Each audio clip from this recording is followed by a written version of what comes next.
Hey everyone, how's it going? We are back finally. We took what, week break or so? Well, maybe Maybe two. about 3 weeks. Um, to Andrew wasn't feeling well. I was out of town, so yeah, we're back to finish some Resident Evil 2.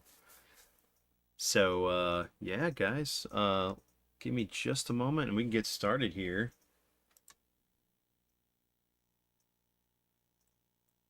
Yeah, I gotta turn off that sound. So all right, still good. Yeah, man. Where are we at? We are. Actually, let's do this. How are you doing? How's everything going? How's your couple weeks been? You're talking to me in the chat. No, you. Well, I took time off last week. Part of the reason why we didn't get to film last week is I came down with a severe upper respiratory infection. Thought I was going to have to be hospitalized. It was really bad, and yeah, of course I had already taken 2 days off of work. Just like for my own time to relax. I wanted to catch up on some games. I had planned on finishing Doom Dark Ages during this time, but almost dying got in the way of that. So Almost that was dying. fun. Yeah. Yeah, I had pneumonia twice as a kid, so any sort of respiratory infections, things like that, I always have to be really careful of. And so I bought some air purifiers from the house. I think have done really well, kind of cleaning up the dust around here and all that good stuff, and just trying to be a little bit more careful. And I don't know where I got it from. Honestly, I feel like it was just normal seasonal allergies that just kind of built up and made things worse. Um, but yeah, it got me and it knocked me on my rear. So let me see. We got Tib in the chat. He's asking how far are we on this. We're actually at the Towards security the room. end, right? Yeah, we're at the end. We finally got to the Umbrella research facility under Racoon City with Leon and Ada. And Leon was gonna go look for, I guess, some meds for. Man, it's been a while for her to patch her up after being attacked by Birkin on the truck. I mean, the no train coming down. And then we got Caesar Morales. He said, "I remember this game." Yes, sir. This was a staple back in the day. Man, dude, we were what? I think we were both still in. I think I was in high This school. was released in '98, so I Yes. would have been. Or yeah, I got to pull out the facts now. Ugh.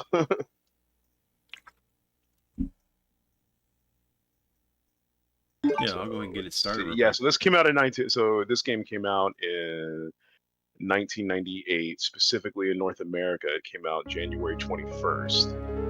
One of the last stories I told, and I'll make it quick, was that I didn't get to play this until the summer break that year. So I had to go about 6, 7 months until I got it. I got to play it at my grandma's.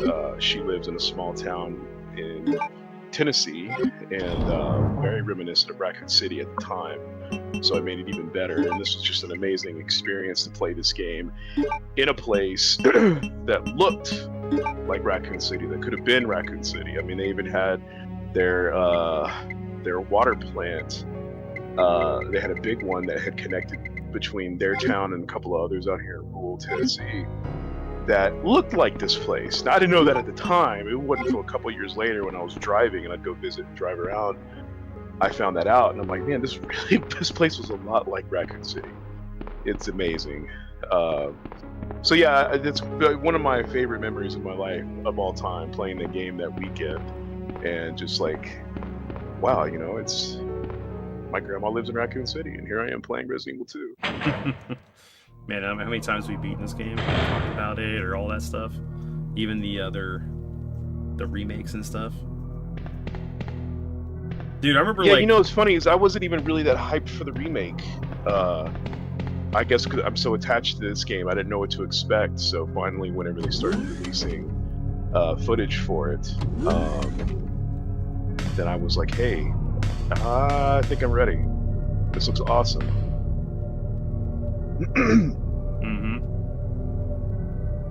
Well, remember like we both I had remember I had ordered the collector's edition for this because I wanted that Leon statue. But and then what was it? Like I had to cancel it because it was something going on, and then you ended up.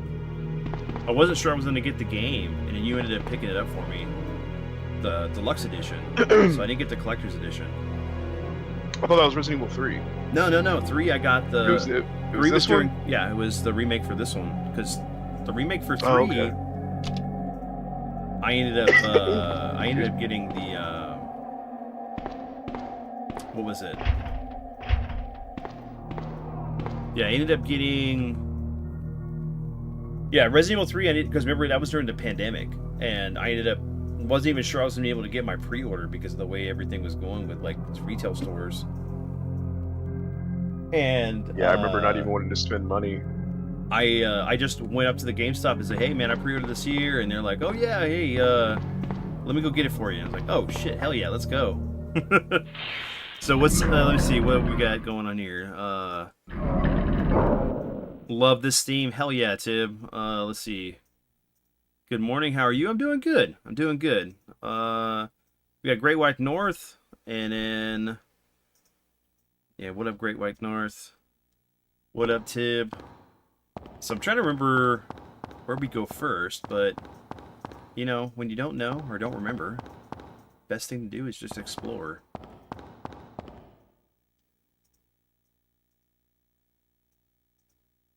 Because remember you what was it? We were talking about it because it was like you were gonna get me the I don't remember what was going on. But you ended up getting me the deluxe one because it came with the original soundtrack for 2. And that was the big selling point, was getting this with that.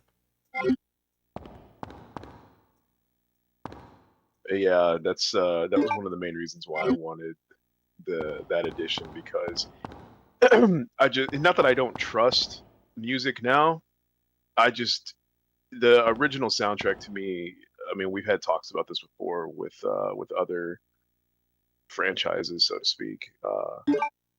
I feel like they nailed the music for that time period very well.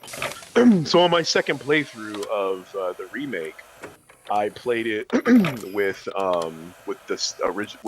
soundtrack for the remake soundtrack, and it's good. It's very atmospheric. It's very much a horror soundtrack, but I feel like nowadays for certain genres, it really is hard to nail down a very distinct, legendary soundtrack like you could back That'll be in like the as 90s. impactful. Yeah. I mean, there definitely is a style nowadays, but it does tend to lean more towards, you know, an atmospheric style, if that makes sense. Mm-hmm. Well, it definitely becomes a supporting character in the main cast of the game, right? It helps with the ambiance and everything.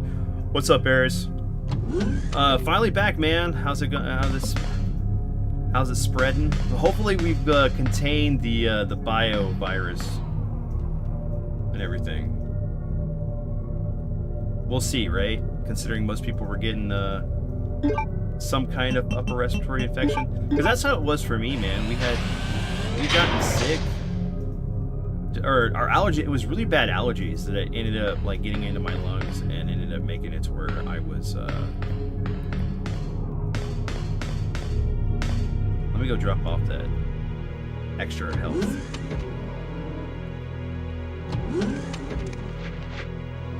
Remember the naked zombies are strong. Dude, he's floating on the floor. You better run, fool. I wouldn't fight him. That's okay. I'm good. You got the ammo? Yeah, I got the ammo. Or that's what we were talking about. I need to waste some of my ammo.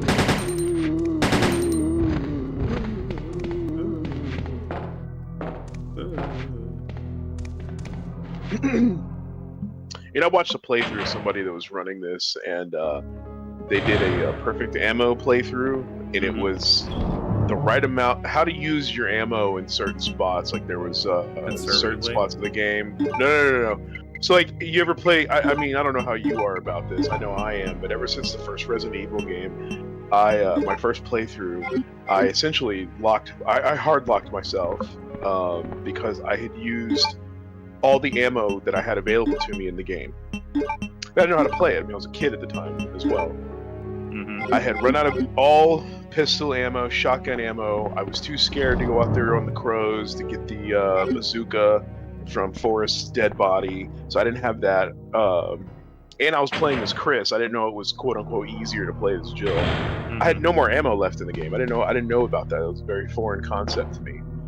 So when that happened and I learned how to play, I became so enamored with the concept of survival horror that I really got stingy with a lot of my bullets. So anytime I play some of the classic games, I don't. I beat the game with a small armory of bullets still left in the chest, and I always tell myself, like, you know what? I'm getting closer to the end of the game. I can, kill some of these monsters. I can have a little bit more fun. I almost never do. Like, I always forget to do that.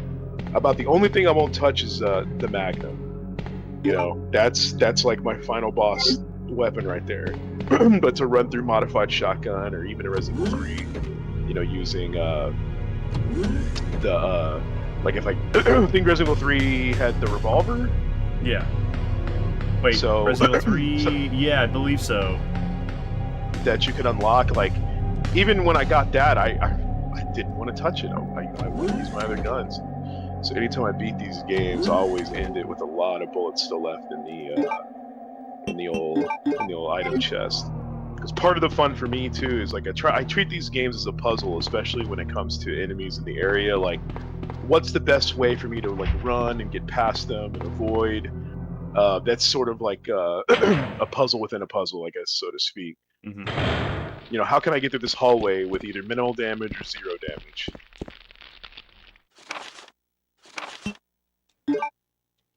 Yeah, wasn't that just, it says guest, I think is the code for it.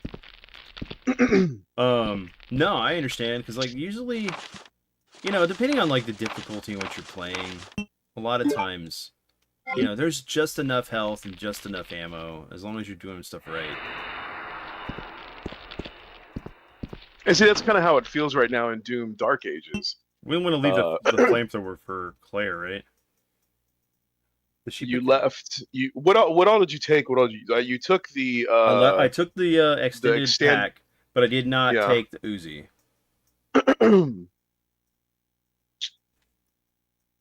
Let me see. So hold on, let me just check in with chat. Yeah, man, I'm doing pretty well, Jason. Thanks for asking. We're doing good. It's just been stressful, family drama, stuff like that, work stresses. Did you already enable the gas in the room? Yes. And this one with the moss. No. Yeah. And then yeah, hold on, we'll go back.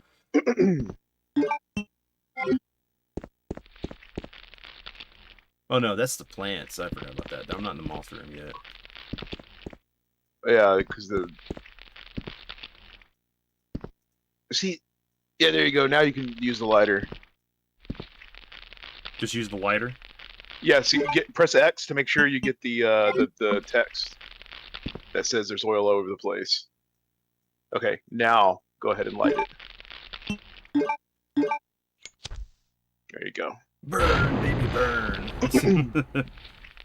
So now you've left. What's up, Vertidechi? How you doing? She has she has the Mac 10 and the flamethrower now. Yeah.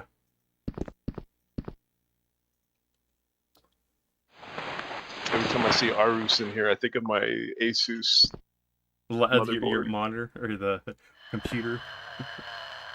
Oh. Yeah, these are the.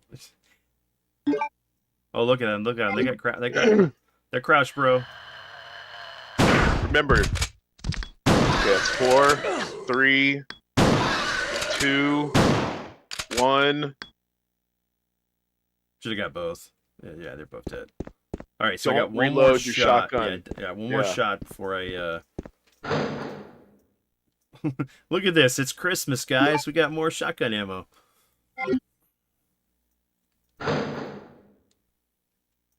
Oh hell yeah! Surprised that you're not getting more stuff, right? You know, like, or why can't you just pick things up from the ground like that? Okay, so I came through here. There's the. Let me see. Hold on. Is it? I think wasn't there? Yeah, there's an ink ribbon here for some weird reason. It's like, we want to make sure that you have enough options to be able to save this game because we feel it's a little difficult for Is our that family. herb in the corner? In the far corner over here? To your No, to your left a little bit. no, I don't think so. That's just the way Mm. the red is on the liquors. These liquors. Oh no, I'm talking about so you go back, Yeah, hold on. I'm coming. What's up? go walk. Oh no, Right here? listen to me. Yeah, right there. Oh, it's like on a table or something to your right. No, no, no, no. Over. Oh. Yeah, no, no. You talking about? Hold on. Let me go back over here. No, no, no. There's nothing over here. There was that. There's got to be something else in here. What else did you pick up besides Picked up the shotgun ammo the? and the ink ribbon. Okay, then you should be good. Good man. It's Just do not reload that shot. Gucci man. How you doing? Doing pretty good, dude. Like, I'm glad to being able to stream this again. Like, I really wanted to be able to finish this a while back, but it'd be what it'd be. And now the plant should be in this hallway. Well, I didn't open the shutters yet, so Oh, okay. yeah, that should still be.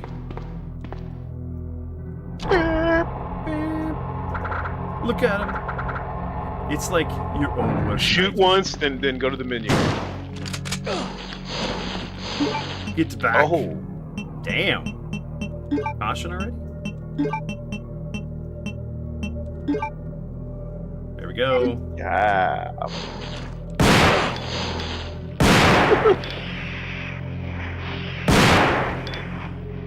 Should be dead.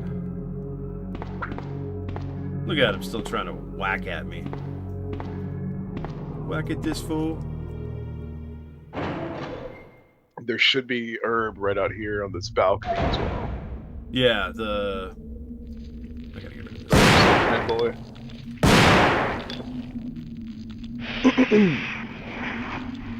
Yeah, well, I see you right there. I don't even need to waste health. Just grab one of these.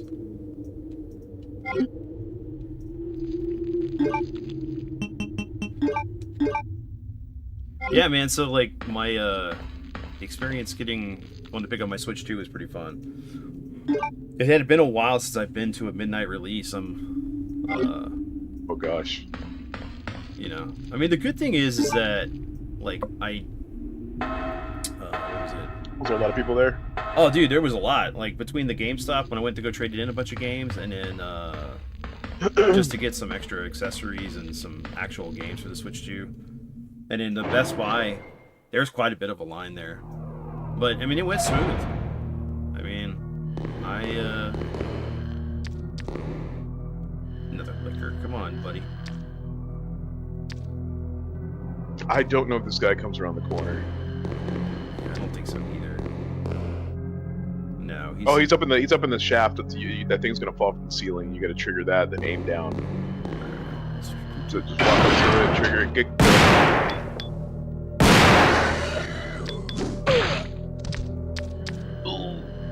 Oh no! Come on, shoot! There we go. Aim down. Yeah. That way you hit all the buck. Yeah. Yellow caution. Aim down. 2 shot.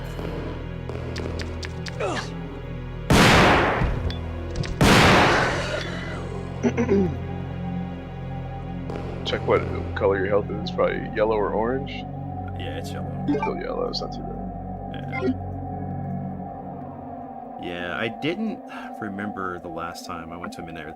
Yeah, it was fun. Like, I went and I took about like 30 games or whatever. Stuff that I'm not playing, some old Pokemon stuff that I'm just not going to go back to, right? There's other ways that I can play some of that old stuff. And then some of the stuff on my GameCube, the Wii U, some stuff on the Dreamcast, especially considering like my Marvel vs. Capcom, the plasma saber or plasma sword, a couple other stuff, and it's like I ended up getting close to $800, man. Like and it with the I think it was like 823 with the what is it? They gave you like 10% if you had the pro membership, and a 20% if you put it towards pre-orders. So, dude, like I was able to get like most of what I wanted, and I still have like close to $300 to use for something else. So, but it was cool. I mean, I got to chat with the employees, and then I got to chat with the different people that are picking up their consoles and stuff, and then went over to Best Buy to go actually get my pre-order because I already paid for it, and that was really smooth. The only thing that sucked is that I found out that Best Buy was giving away a coin to customers that pre-ordered the console. Didn't know that. Didn't know about it until today when I was sitting there scrolling Facebook at lunch, and I was like, oh man. So I ended up trying to go there after work, and the manager was all like, yeah, we only had like 15 of them, and we gave them all out. And I'm like, that's not... I didn't say anything, but I was like, that's not true. Because like, from what I heard is like they were given enough to meet the pre-orders that they had met. So my coin was technically given out to somebody who just bought the game when they did, when they were buying the system. What's up, Ty Lord? Almost done. Heck yeah, man. So I did some B-roll footage of me opening the thing. I plan to put that together with me talking about my thoughts on the console and stuff like that. So I'll do a mini review of just the system itself.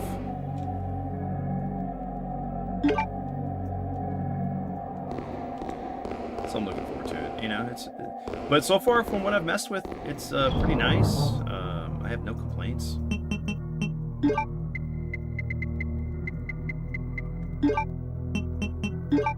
What's funny is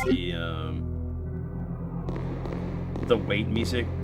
I gotta listen to it again. It reminded me of like Resident Evil or something. I don't remember what game it was or movie that popped on my head while I was waiting for it to update and all this other nonsense.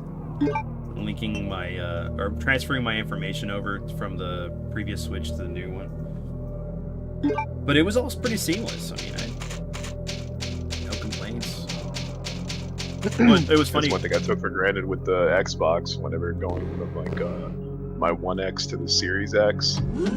It's just downloading everything real quick. Wasn't too bad. That's not true. That's impossible. That's what I was thinking in my head too. Okay, so there's the mod. We do need to go back because isn't there that other area? We're still kind of like scootering around here. Did you get the map for this area? Yeah, I did. Okay, so we do need to come here. Oh, there's the Magnum parts in there. Do you have the weapon box key with you? Yes, I do. That's made sure I grabbed that with me. Because I knew I'd be coming back this way, but I want to grab you so we can get some better herb configurations.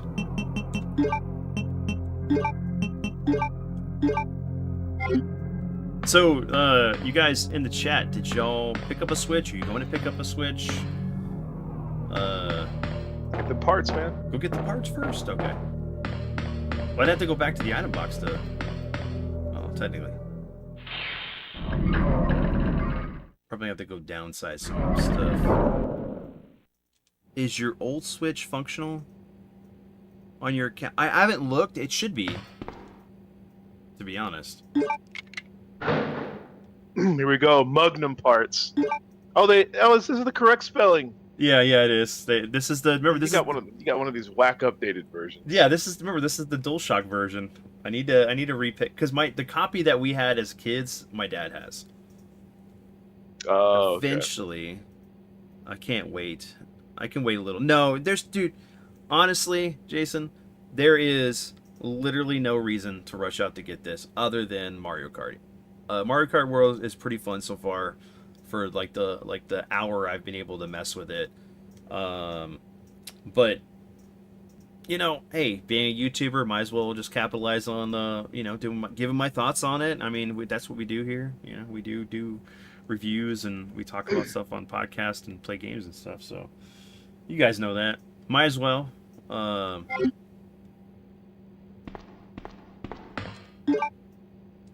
Especially, you know, when you have the, you know, disposable income to do it.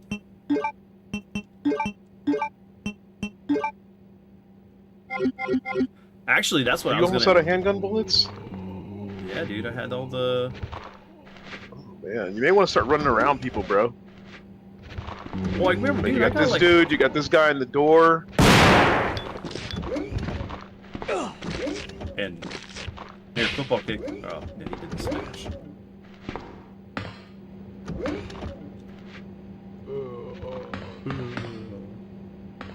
I mean, I'm not really too worried about it, because remember, we're not too far from, like, just fighting Birkin and stuff.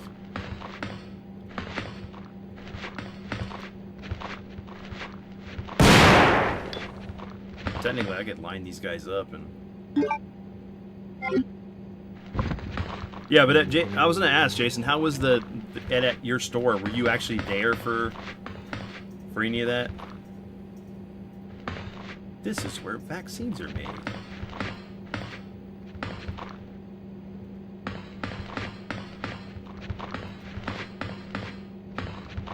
Hey guys, I'm not the pizza delivery guy, alright? I don't have a pizza for you to come in here and follow me around. You want to try to get a different camera angle to check that dude in the door, the sliding door, make sure you don't run into him. He's So he's on the other side. He's right there. Yeah. Him, you're probably going to have to shoot. I don't know if you can bait him out. Come on, dude. Come on. Come on. Yeah, I got something for you.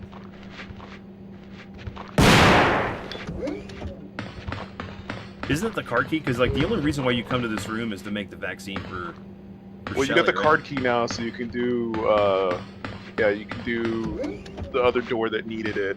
You'll come back once you have the vaccine mix from the medical room. Yo, Jacob, what's up, brother? I'm glad I wasn't. You know, that's the one thing I don't miss working retail was those, like, the Tuesday setup for new movies and new games, or the midnight release stuff. Or, actually, I think the worst thing was dealing with Black Friday setup. Remember when you used to work overnight at Best Buy? Yes. Setting out all the stuff for new release Tuesday? Mm-hmm. And then end up going and freaking going to get drinks and stuff at a bar. And this one bar that's on, Spencer? That has a, oh man, it had like the best burritos. Yo.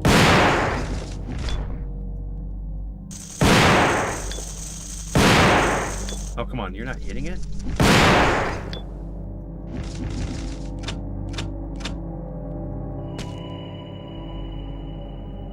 I don't think I've ever seen that before.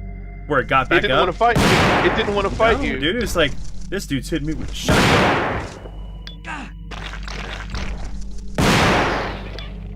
There we go, he's dead. But, that's okay, we're good. We're good. I don't care.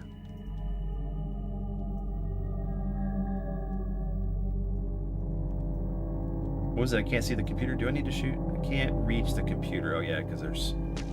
Alright, hold on, guys. We're gonna do... Oh my! You make me so nervous for this. Do I knife? You can, yes.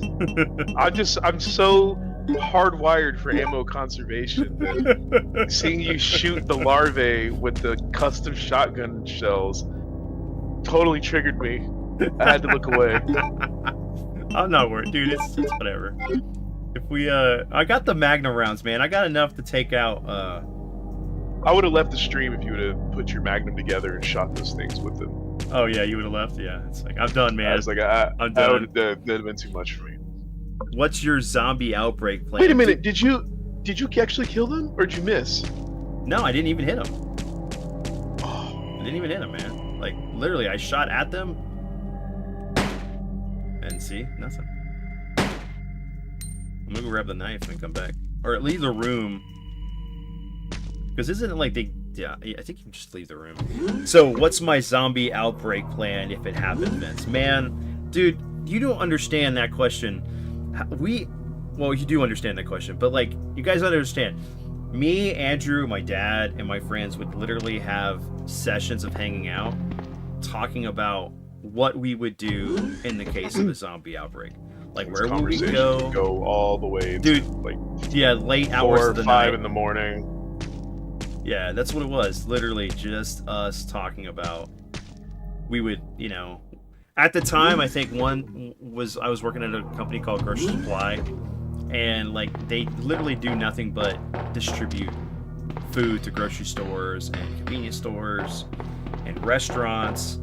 And like my goal was like we just because they had 2 generators, they had fuel on site, they had a gated fence around the whole complex, and just food for days. So you could literally survive here during the apocalypse. But then you got to worry about like raiders and people that are going to come and try to take stuff to make that the secure place.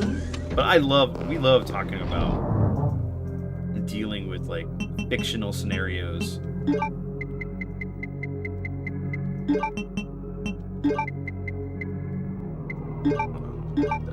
Just put you up.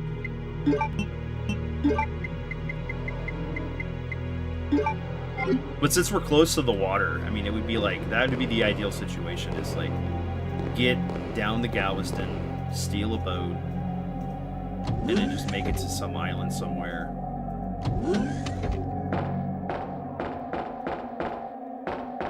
I don't know. I think the funny thing is, as I've gotten as I've gotten older, I realize how actually legit hard it is to do all that. Right? Like if you don't already have The land or a survival bunker or something like that, if you don't already have that, unless you're willing to do the most depraved shit, you're not gonna just easily survive. Like boom, the news hits, the dead are walking, you know. Well, just like getting out of the city, right? We live in a giant metropolitan, city, and trying to get out of downtown would be nearly impossible. Honestly. That's why even if we had land, out like out in Alvin or something like that. What I was know the, that's where my dad always wanted to just guessed. Oh, guessed, yeah. Hold on. Getting out there would be rough enough, but imagine you have none of that. Like now, I don't have any of that. So it would be a lot harder now. Oh yeah, definitely. I mean, luckily for me, I'm not too far from I'm probably maybe 20 minutes away from one of the military surplus and army reserve areas. So, I mean, you got to think about like how fast they would be able to fortify a safe zone for people.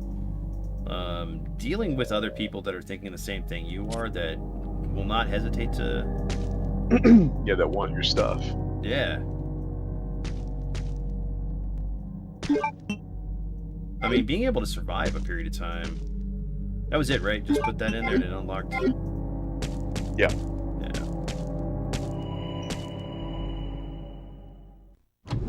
That your fingerprint's good for 24 hours. We need to go back into. We need to get the vaccine first, right? Yeah. Come back this way.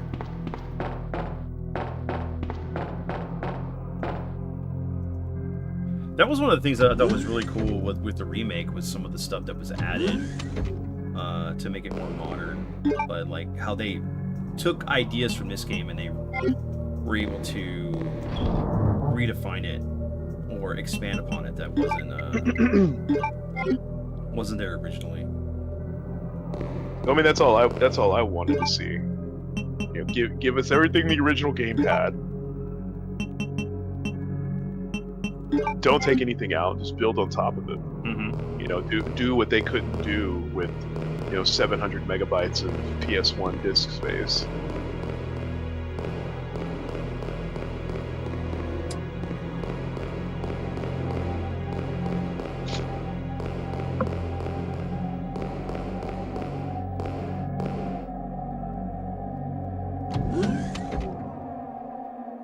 I mean, you know, at least where Jacob lives, you know, he has like, you know, what, giant spiders and like snakes and Look at stuff. that! Look at that! One hit. Yeah, dude. But you gotta get them up underneath you with it. I'm gonna get the memo disc for that.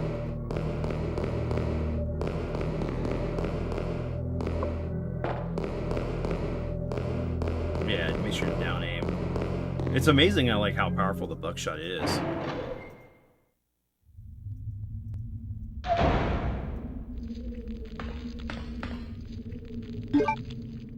And that was what was cool. The plant in 2 remake was like really cool because like you had to go through this process, and then if it got you, you're dead. This is just kind of a stationary thing, other than the plant creatures. It's what you the IVs that you fight.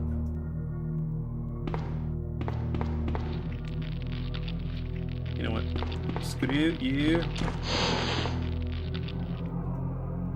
It tried to spray acid at me. Okay, so this should take me back to the main area, right? So yeah.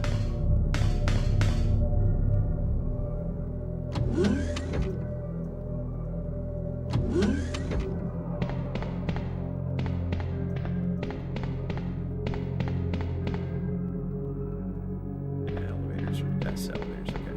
So we need to go back to the section on the left.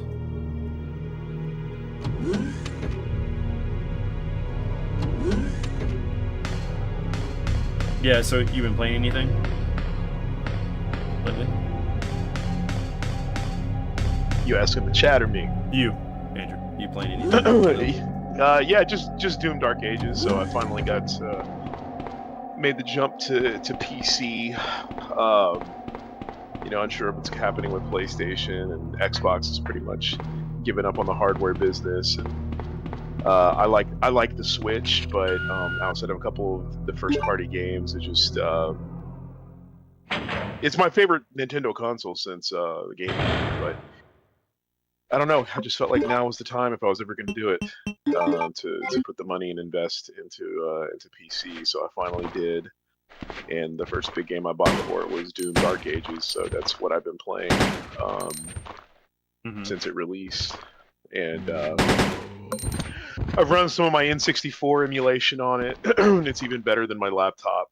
The cleaned up visuals, the high res pack for Mario 64 was truly a sight to behold.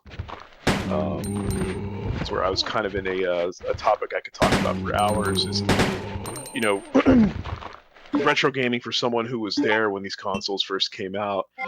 The thing you, I guess, are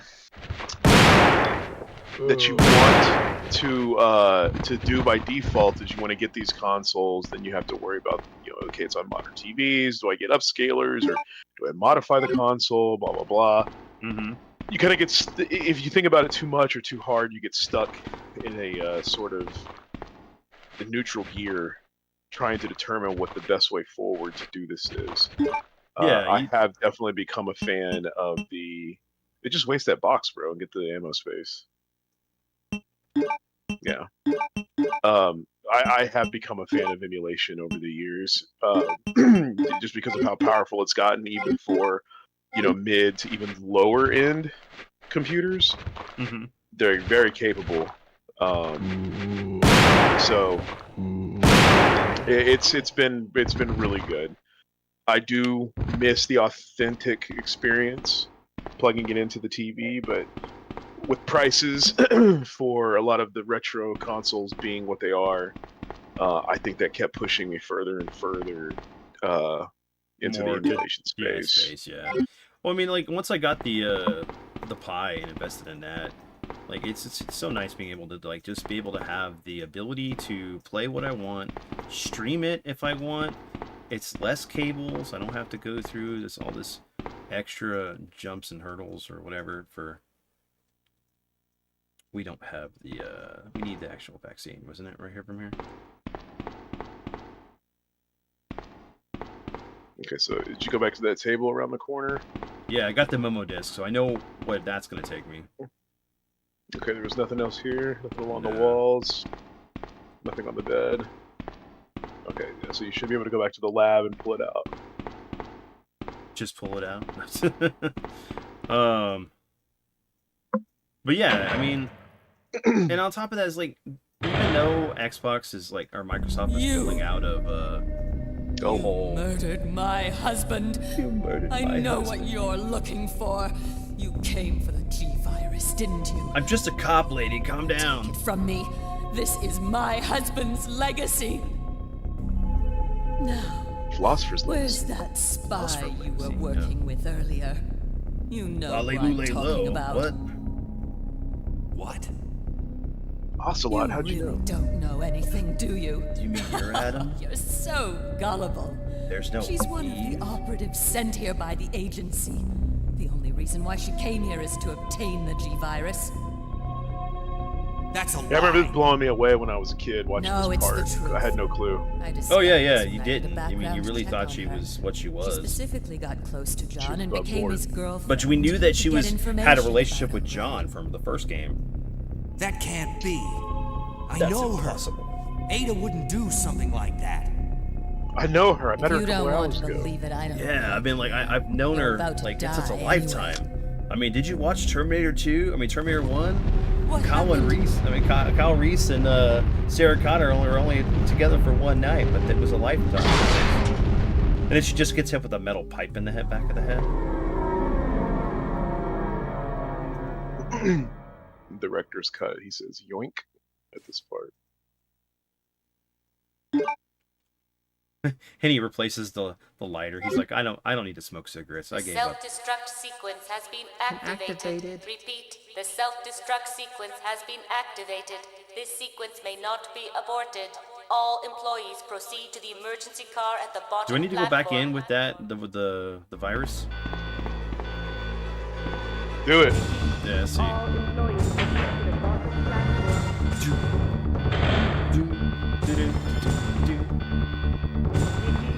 All employees proceed to the bottom platform. Use. Yep. Can't use Okay, it. so you're gonna go back to the lab where you got the magnum parts. Yeah. What up, gangsta? The gangsta virus makes you into a thug.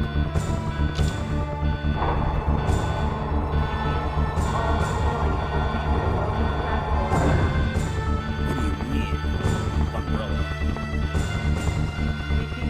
All employees proceed to the bottom platform.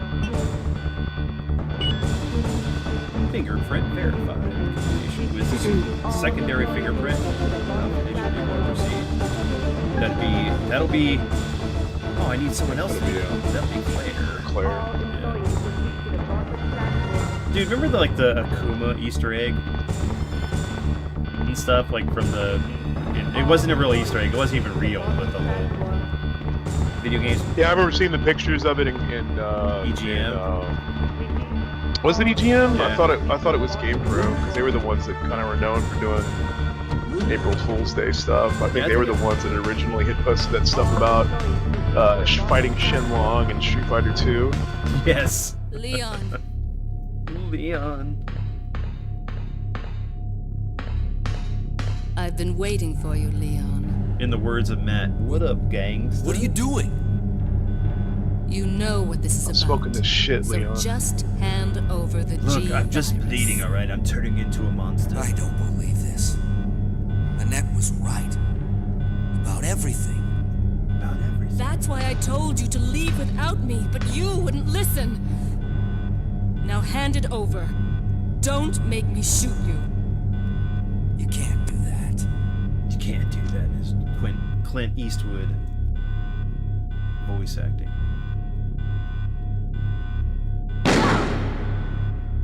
Oh, Ada! Ada. Ada! I've got you. Don't give up. she virus. It's over. Just let me go.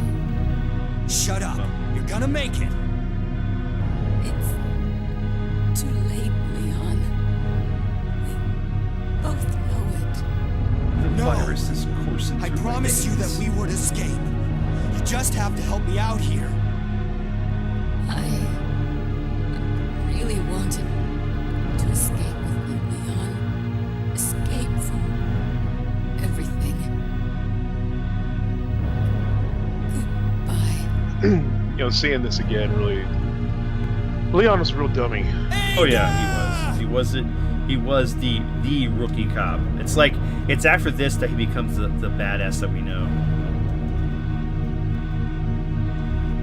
Okay, let me see. No. Chat filter. Let's do all messages just in case I'm missing any. Ada.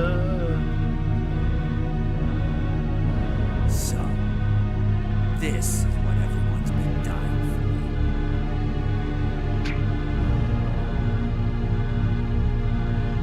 for. Yeah, it's not like anybody needed that to cure anything, right?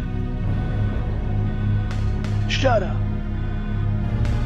It's like, and her dead body just kind of is almost in the way to block you from doing anything. But it's not really that's not the case at all. Remember, there's an Ivy here. Hey, buddy. Oh, really? Get the.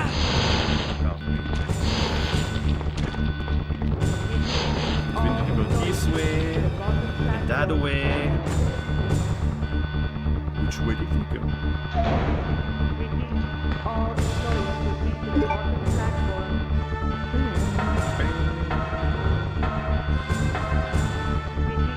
All employees proceed to the bottom platform.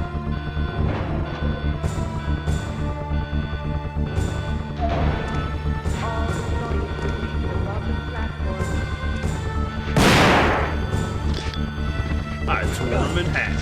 Oh, come on. All employees proceed to the bottom platform. On you.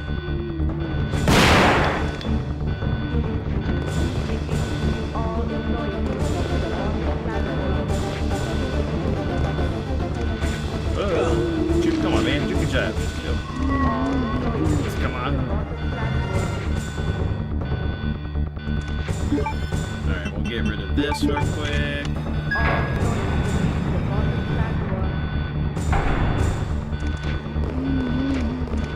Here.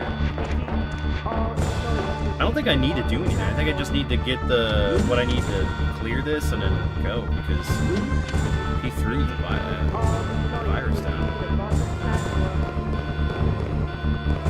So I'll grab this is the Magnum.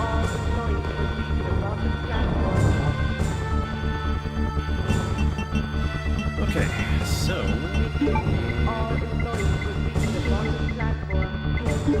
I don't need to leave that there to blow up. Take health.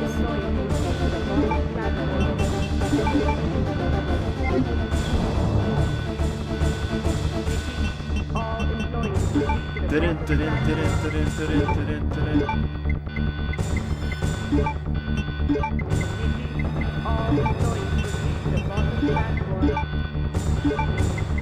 Okay. That should be it. Let's go. All right. Would you like to save your game? Yes, please.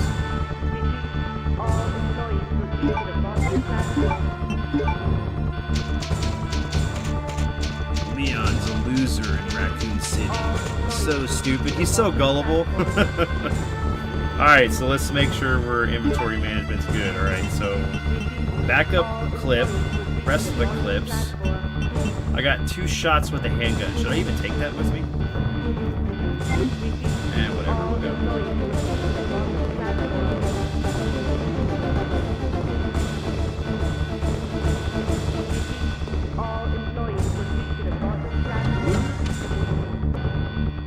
Andrew, you still here? Still? Yeah. Okay. Checking good. Still watching.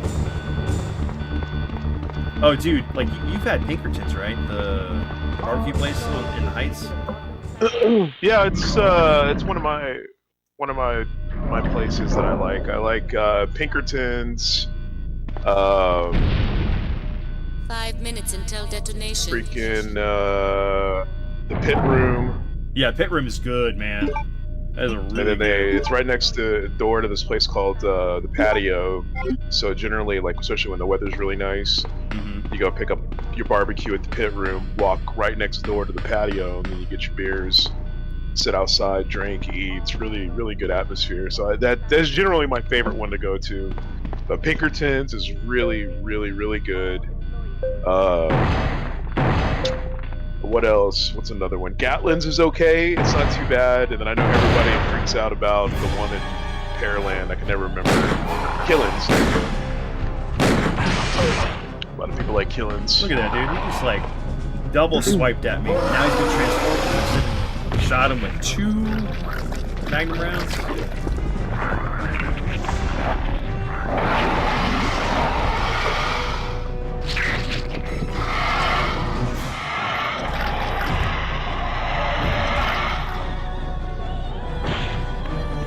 Hold on. Yeah. You know, funny thing, Ty-Lord, Silent Hill 1 was on the PSN network back during the PS3 days. And the reason I know that is because that was the first one that I had bought on PSN, and then I bought Resident Evil 1 back then. This is when I didn't really know if I wanted to be retro. I just saw them there in PSN, and I was like, oh, I'm going to buy them because I love these games. And, yeah. Now, I think, totally gone. Welcome to the world of all digital. Because they had a section that was like, literally, it was called PS1 Classics. And I remember my Resident Evil was in there for the longest time. So was Silent Hill, but now I think both of them are gone. Even if I fire up a PS3 and log into my account, even if that works, I doubt any of those will be there anymore. Really good. Yeah, you're dead now.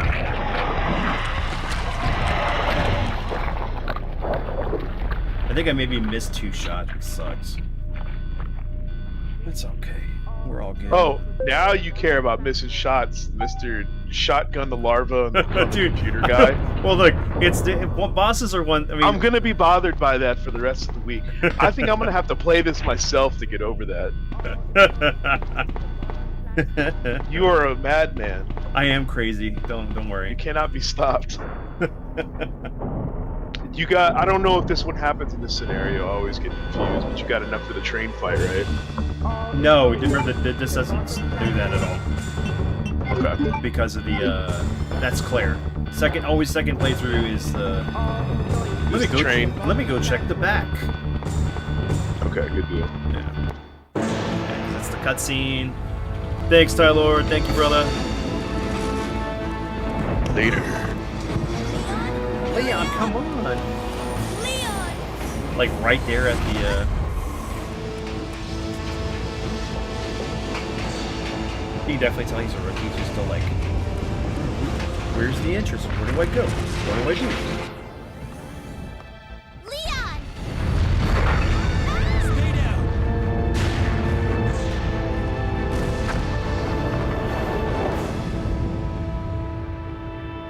Are you okay? Yes, I'm It's fine. over now. I'm fine. I'll be this badass with regeneration abilities in the next game. I have the to next find game I'm my in. brother. You're right. Man, this guy at work got mad Just at me the because beginning. he said he had an original launch PS3. I said that was the best one because it had hardware emulation for PS1 and PS2. Yes. And he's like, oh yeah, that's what I got. You know, it's just the disk drive was broken. Ada. And I said, well, bro, I might be interested in buying it from you. I don't mind, piecing that thing together. Mm-hmm. And when he sent me the model number, it wasn't the CECH01. It was like CHCE01, Yeah, it was. It was which were like the fat next one that one they- up was. Yeah. Technically, that's a better version, but it's not all hardware emulation. So I told him I had to pass. He was like, what? And I had to Won't like let me show on him the all the video. Oh, documentation and all this. Thanks, Jason. Alright, You so did it. You survived. you survive. You still survive with tons of extra stuff. All right, now. I don't think you did. I think you quite used everything. No, dude, I had literally just wasted the one clip and it had like maybe 3 shots with the Super Magnum after you do the upgrades.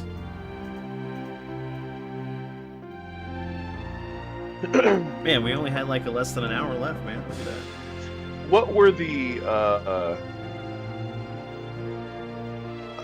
so okay, I remember in Resident Evil 2 or 1, you beat the game in under 3 hours, you get the infinite rocket launcher, you get the you get the clothes, stuff like that. I know in part 3 it was the same thing with a couple of extra qualifiers. Yeah. But you'd get that shop key that you could go and unlock the different outfits. And the outfits themselves came with weapons, like the R.I.P. Paul Haddad. The outfits themselves came with a gun, like, you know, the little cowgirl one had the revolver and stuff. Yeah, yeah. What was it for this? I don't remember what the special ones were for this one. I don't remember. I can look it up. What's up, Jay? Thanks, man. Thanks. So I'm gonna start the. So I'm gonna play for probably another hour, and we'll go ahead and get Claire's story scenario going, and then call it. So that way next Thursday we'll pick up to play more Claire stuff. Because I'm probably gonna do maybe some Mario Kart World for Sunday for a little bit. Probably do it with my son. That'll be fun. Just to change it up, because I know I need to go back to playing Alien vs. Predator and finish that up on stream. Man, I'm so behind on some things. But how's your night going, Jay? My baby mama's Claire. Oh, nice.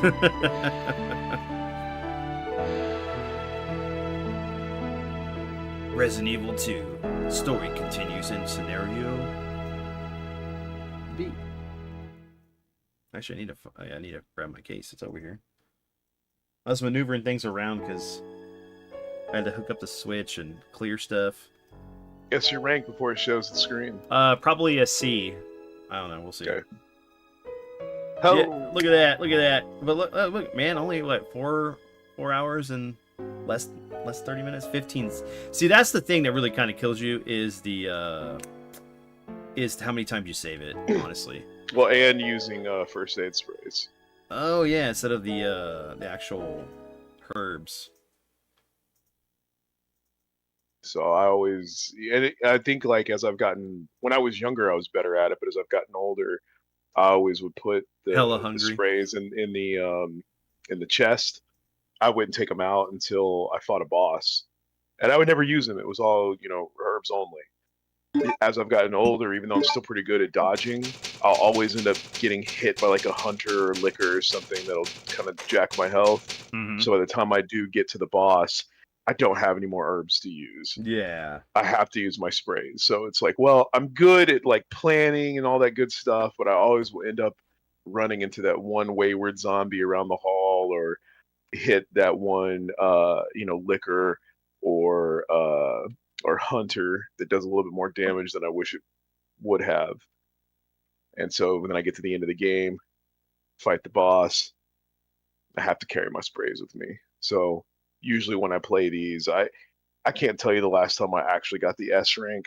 I can get A pretty consistently. Mm-hmm. I don't remember the last time I got S. We're talking maybe 20 years ago. All right, let's reset this. I just switched to disc. You know, yeah, it's old school days, right? When multiple discs were a thing.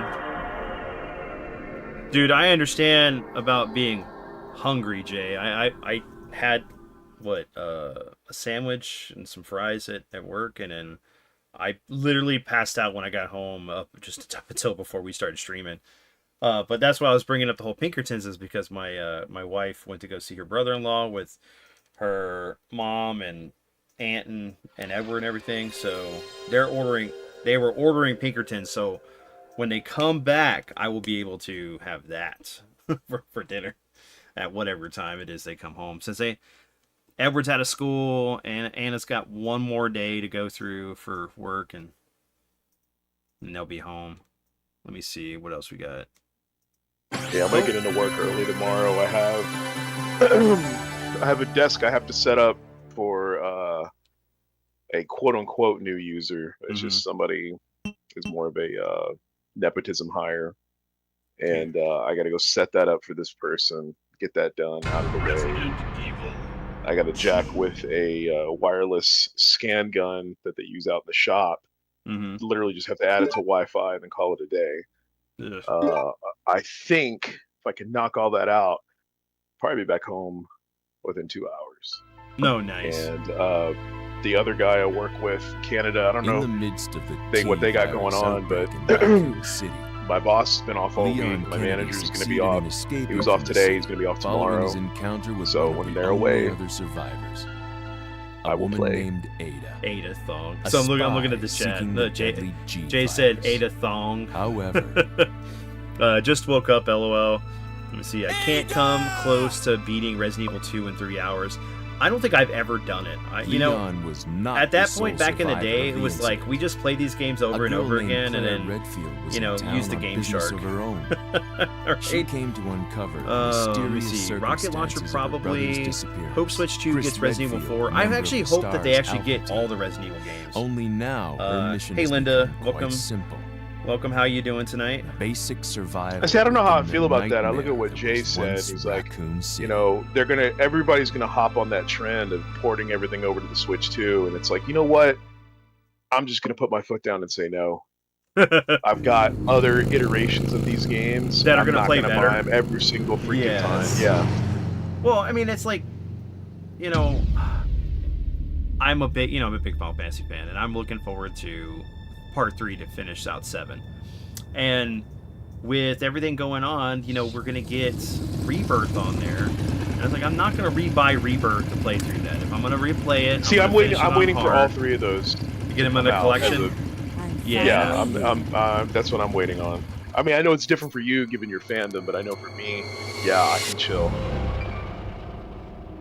I started I still Legend remember some Dragoon. famous words a friend of ours told me. So he was really big into Mass Effect. This was before Mass Effect 3 had come out. And I said, you know what? I'm going to wait for Mass Effect 3 to come out. They'll release a trilogy box set. I'll get all three of them. And he goes, yeah, good luck with that. That pissed me off. I didn't talk to him for like a year after he told me that. And, well, lo and behold, eventually they did come out with a box set. Yeah. I fell in love with the franchise. So, Tylord, you're starting Legend of Dragoon. Dude, I don't know, man. Like, I couldn't get into that game. I have it. Hello? But it was like, man, Final Fantasy VIII was so much better to me. I mean, it gripped me more. Hello? I mean, I know people have reservations about the draw system and everything, but I really liked 8 a lot. I liked the story. I'm sorry characters I and bothered stuff. you, It was okay? different. Just don't come But any closer. I know people are all hyped that Are you hopefully they're going to listening? get a remake of Legend of Dragoon, and if it does come out, that's probably how I'll play it, to be honest.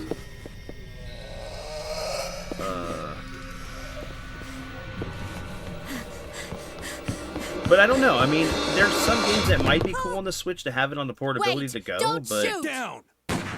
honestly, I like getting trophies for games and Can't stuff, stay so out. Head to the police I'd station. almost It'll be a lot just stick safer. with PS5 for certain stuff. I mean, don't get me wrong. I mean, we got what Yakuza 0 director's cut for this for the Switch 2, and it's got an actual dub. The release that came out for the PS5, it didn't, or PS4, it didn't have a dub. It was in Japanese. Dead Rising What's going should have on? been on the I Switch arrived in 1 town, dub. Dude, and the you're whole not place wrong. went It should have insane. been. The radio's There's no out. reason why any You're a 360 cop, game shouldn't have right? been able to be played on the Switch. Yeah, first day on the job. Great, huh? Name's Leon Kennedy. Capcom Nice to needs meet to you. re-release the OG Mine's Resident Evil Claire. trilogy Claire physical Redfield. in I Dino came Crisis to 2. find my I would buy brother's that. I mean, since they're doing all these collections, having either a survival horror collection or even just a Resident Evil collection, Final Crisis collection, Breath of Fire collection. Did you open the glove box? Just speak it into the Sure. ethos and make it manifest, guys. There's a gun inside. They would need to come up with Better take something it with pretty enticing for me to do that. I think I own like at least 2 different versions of all those. I don't see. I don't know. I don't mean to be Debbie Downer, but they go slap a PS5 logo on the box and release it. That doesn't do anything for me. No, Now, they're if they gonna did have something to. cool, I can like buy, You so, okay? or maybe just pay a little something in to one some of these piece. independent creators that have done some really good mods with them. Figure out how to package it on the disc. That would be kind of cool. That saves me the trouble of having to figure out, how to get the mods to run. Oh yeah. So like that alone, if they did some of that stuff, like or if they packaged up to the best of their ability Resident Evil 1.5, because I can run that on my PC. It's just, it's kind of patchwork. But if they did that and they included it in there, if Head they to the did, station. I'll meet you there. like the Resident Evil HD Seamless project, if they included that, that would be really cool. I think that would be worth the price of it. Yes. If they just re-release the same ones that I played 30-something years ago, no, fuck off. Well, I mean, you could do the ability to make like cheats available for people, because I mean, like most people have played these games so many times. It's like, why not just have it in there? If you want to run through the game to do this, you can. Just beat it once. That's why, but I don't have any faith in them doing that. I really do think that they're like, oh, these people will buy it anyway, and a lot of people will. Like, all they did was just slap them in a PS5 box and say, yeah, here you go. It's Resident Evil 1 through 3, the PS1 versions. Mm-hmm. Oh, what did you add? Oh, nothing. Yeah, nothing. Just people are gonna buy the shit anyway. Yes. Now, if there's tons of stuff that they could do. Oh yeah, definitely. I mean, you could have like cool, like, documentaries or whatever, like the making of. Get the original like creators together to do stuff. Maybe even have it to where there's art files that you can get, like concept art, like this, like an arranged soundtrack or whatever that they could do for this. Looking at the chat, Jay was talking about the MK collection. I'd only heard about it, I haven't dug into it, but yeah, they don't have any of the PS2 or the 3D era ones. Come on. Shaolin Monks still is one of the best games ever made that they just left. But NetherRealm, I mean, obviously it's not their choice, it's whatever WB wants, but NetherRealm Studios has so much mileage that they could get out of the world of Mortal Kombat, especially now that the timeline is split.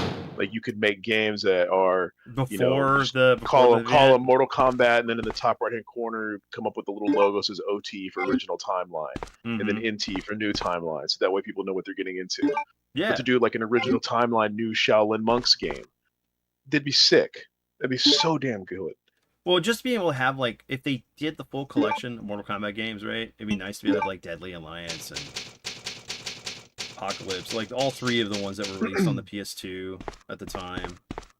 Yeah, I don't know about Mortal Kombat versus PC though. I think I could pass on that trash. Yeah. Look. But yeah, no, it's money on the table, but it's whatever. I just I think that universe is there, ready to be exploited. I mean, look, a new Special Forces game, but it's good, and you get to play as Cassie Cage and Jackie Briggs. Yes. Co-op. Yeah. That would be sick.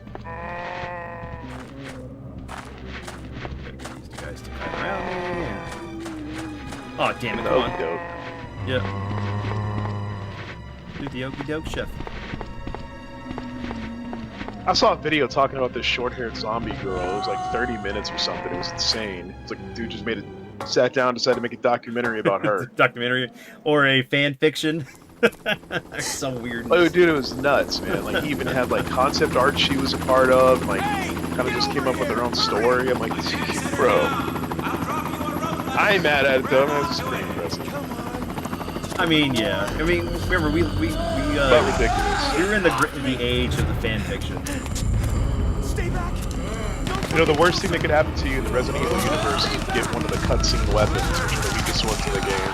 Yes, because he's a cop, right? And he's not taught to shoot center mass or headshots, right? He's just like, He hit them several times and they kept coming. The cutscene guns are incredibly weak. Oh yeah, I mean, you look at the most famous one is Barry with his Magnum. It took like 2 or 3 headshots before the head blew up. Oh yeah, with the original in the original with the zombie. Yeah. Don't have that yet.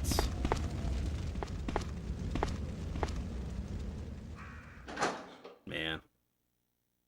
So much stuff. It's like they could do.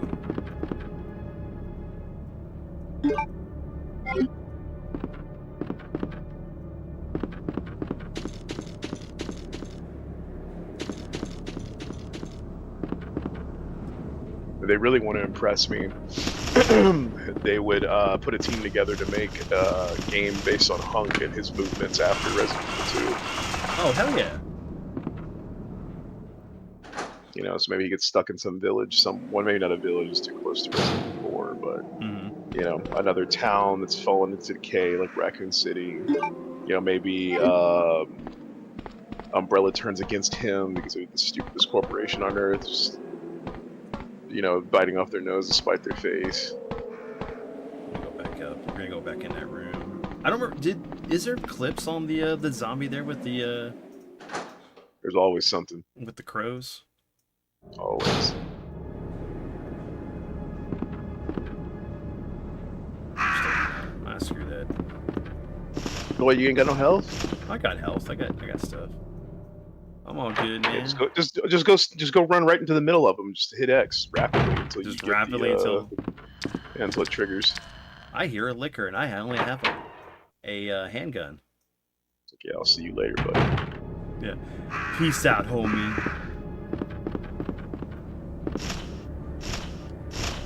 There you go. And now you can Keep away from me. Look, I'm not bird food.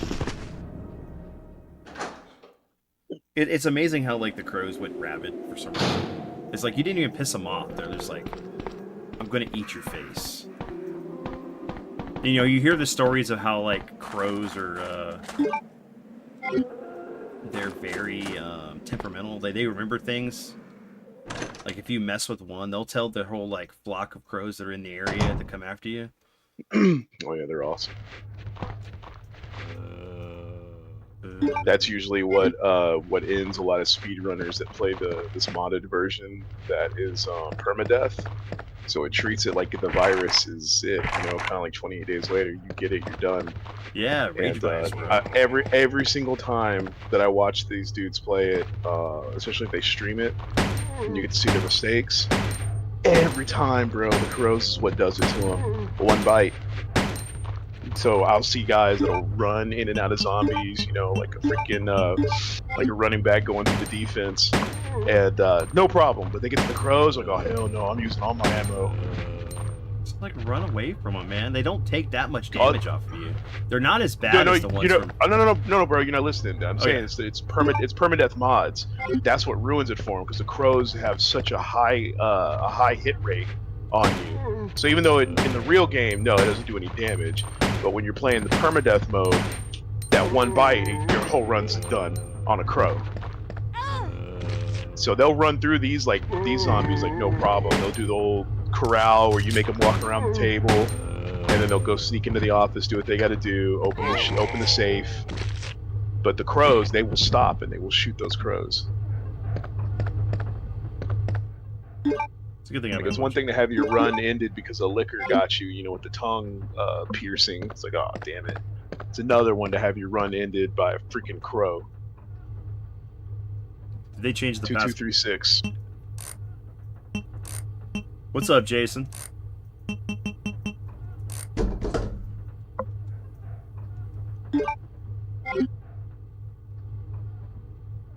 Will you take the map? Yes, I'll take the map. Ammo.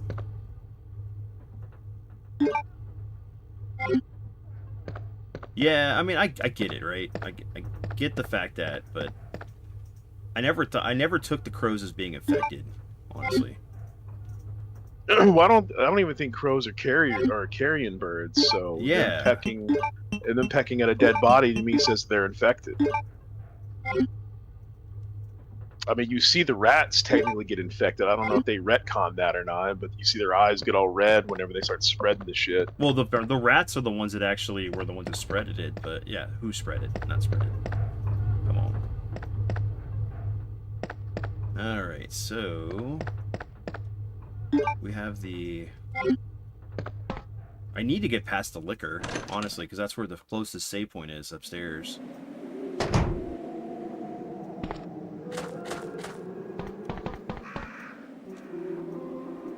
this is the best Resident Evil game ever. I agree with you. Honestly, this and then 1 and Code Veronica for me. I don't know what it is. Code Veronica has like this this magic, right, that was done at the time. Which technically, if it hadn't been a rule by Capcom to release the game, like any game released on the PlayStation was the main line. So it was originally technically going to be 3, but they changed it. Sucks.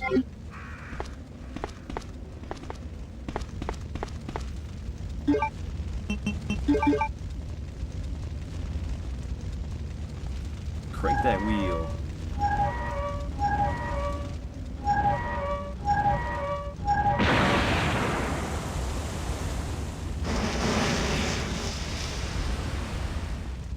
Sad thing is she has to use this to, you know, put out the fire, but it's probably like the only uncontaminated water source in the whole area, unless it like there's bottled waters.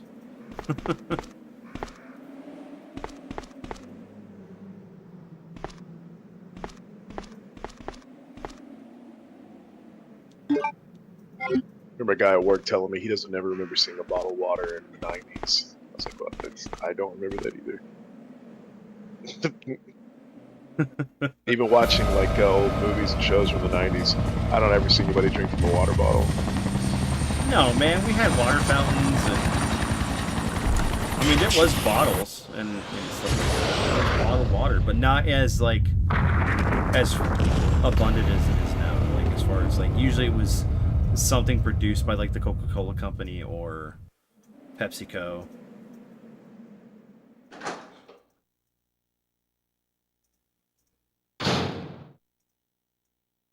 But I mean, we're of the age.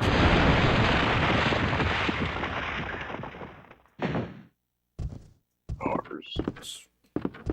Come here, lady. I got a present for you. Look at him, just raise his arms up like I'm a badass.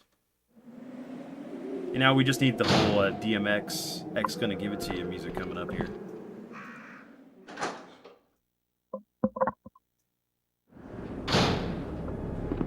We'll go refill my water real quick.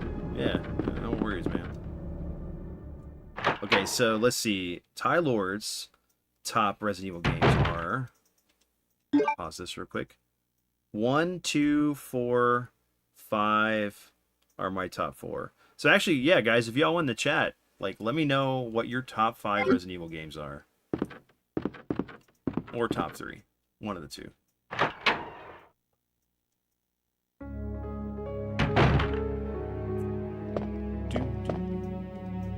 Grab this.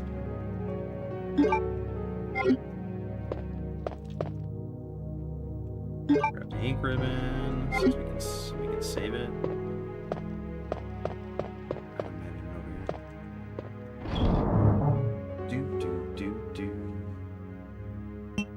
Alright, so we don't need this right now. Yeah, let me see. Well, what's up, Lit? How you doing, brother? What do we have here? We got Mr. X running around. Let's see. Doing okay, thanks. Let's see. Jason, ain't you streaming tonight?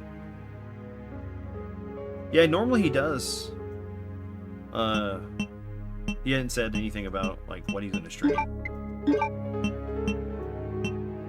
Don't need that right now.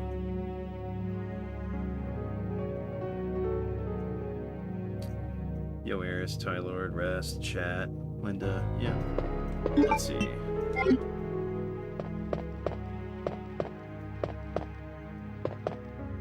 Chilling, eating some chicken, and right. Hell yeah, man. That's a good combination.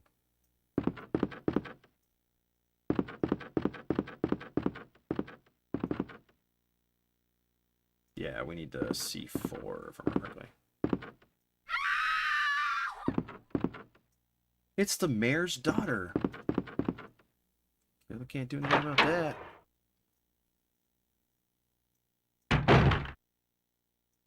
She be sacrificed. Alright, hold on. I think. Yeah, ink ribbon there. Let's see.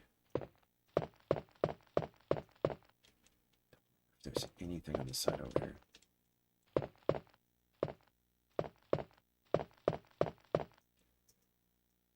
Yep, still have to go get those jewels. The blue key card. What's up, bro? Jay, glad I caught one of your streams. Yeah, no. Thanks, Jay. I appreciate that, man. I thank everyone for being here. That's the thing I was missing. Peace out, homie. Run to his left. Yep, I'm gonna sidestep and get the hell out of there. I'm not gonna waste my ammo at the moment.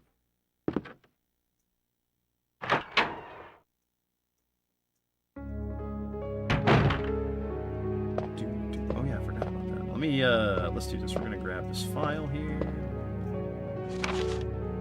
Secretary.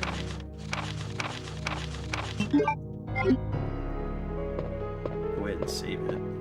That's probably what I should have done in the first place.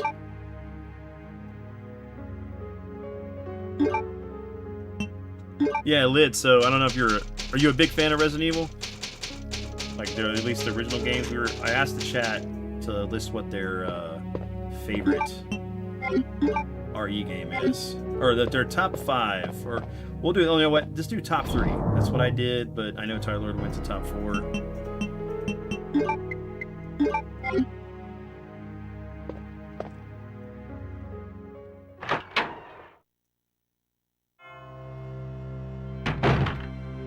Honestly, man, I was surprised that we didn't get any kind of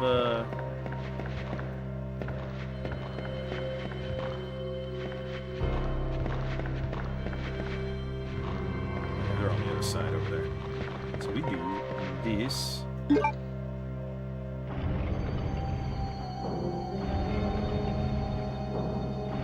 I've actually only played 5 with a friend and 7. Okay.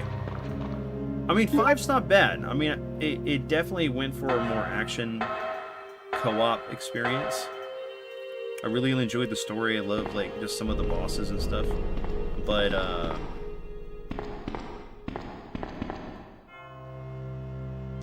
the grenade launcher. Alright, and I don't know, I just couldn't get into Biohazard. It's a biohazard. Well, the 7. Resident Evil 7 Biohazard. Because just the way that, I don't know, it was so off-putting playing the game in first person, though. Oh, yeah. That's the only Resident Evil I've never played. You're not missing much. Because, I mean, you really don't get any kind of connection to your main cast until, like, the end. That's it. It kind of sucks, honestly. Yeah, I think all I did was read a breakdown before I played Resident Evil Village. Yeah, Village was a much more coherent game. I just wanted to make sure that I had, whatever info I needed before I started Village, so that's all I did was read the... Yeah, nice. Oh, crap. Never walk into a room with zombies and stuff and not be prepared. That's right. I did save it. Let's go back in here real quick. We'll go the other direction. I forgot about that. Those guys are like right there. I thought it was going to be where they were. Just walk around. Alright, let me pay attention to chat. That's what I was trying to do. I should have paid attention to chat before I did this. I was never really interested in RE. Like Silent Hill more. I understand that. I was a big Silent Hill fan. I still am. I like the more supernatural horror versus man-made horror.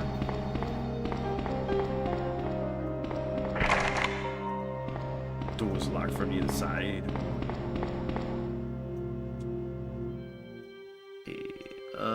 Sorry, Lit. Not tonight, tomorrow. Cool. What time are you streaming, Jason? And what are you playing?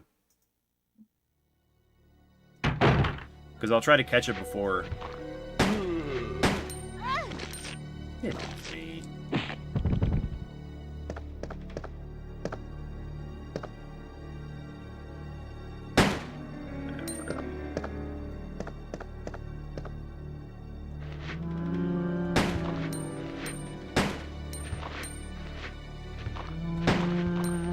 I'm not hitting him. There we go.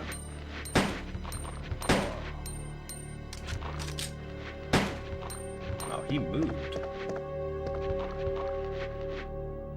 Oh, there's two of them, that's why. We're gonna... Yeah, it's hard to play the classic Resident Evil games and pay attention to chat, right? Yeah, exactly. Well, I'm probably gonna be streaming tomorrow as well. Yeah, let me know what you're playing, man. Like, I know that me and Ryan are doing our thing with the toy showcase. We're gonna be talking about Boglins.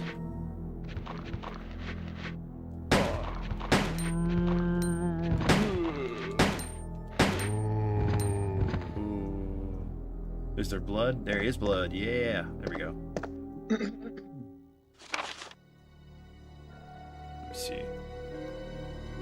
If not, I will definitely be back at Evil Within 2 on Saturday. Nice. That's a fun game, man. Evil Within 2. I liked that one much more than I did the first one. Yeah, I feel like the first one. Who was it? It was Shinji Mikami, right? Yeah, he was. Yeah, from Resident Evil. I feel like he was like, well, I'm the master of survival horrors. It's going to be really easy for me to come up with a game. The first one felt really disjointed. I mean, it was fun. Don't get me wrong. I really I don't want to say I really liked it. I liked it. I just felt like it was him sniffing his own farts. You know, he needed his own pyramid head, so he had the dude with the lock with the safe on his head wrapped in barbed wire. I wasn't impressed. Thought some of it was cringe, but I felt like there really was a good underlying story underneath it all. It's definitely hard as shit. Had some really good set pieces though, so it was okay. Evil Within 2, I felt was way better structured. The story was more cohesive. I really just enjoyed everything about Evil Within 2. I was like, yes, this is much better. Let me see. So yeah, Lit. Depending on when you're streaming that, man, I'll come through because I got my brother-in-law's in town, so we're gonna be doing some things with him. But if I make it back to the house in time, depending on when you stream, I can catch it, pop in with you if you do stream it. Let me see. I like the first one better, but the second one is good too. I'm going into lurk mode, resting my head. No worries, brother, man. Like, I've been having some. We're almost done here anyway. Teeth aching. Oh yeah. We got like what, 22 minutes left.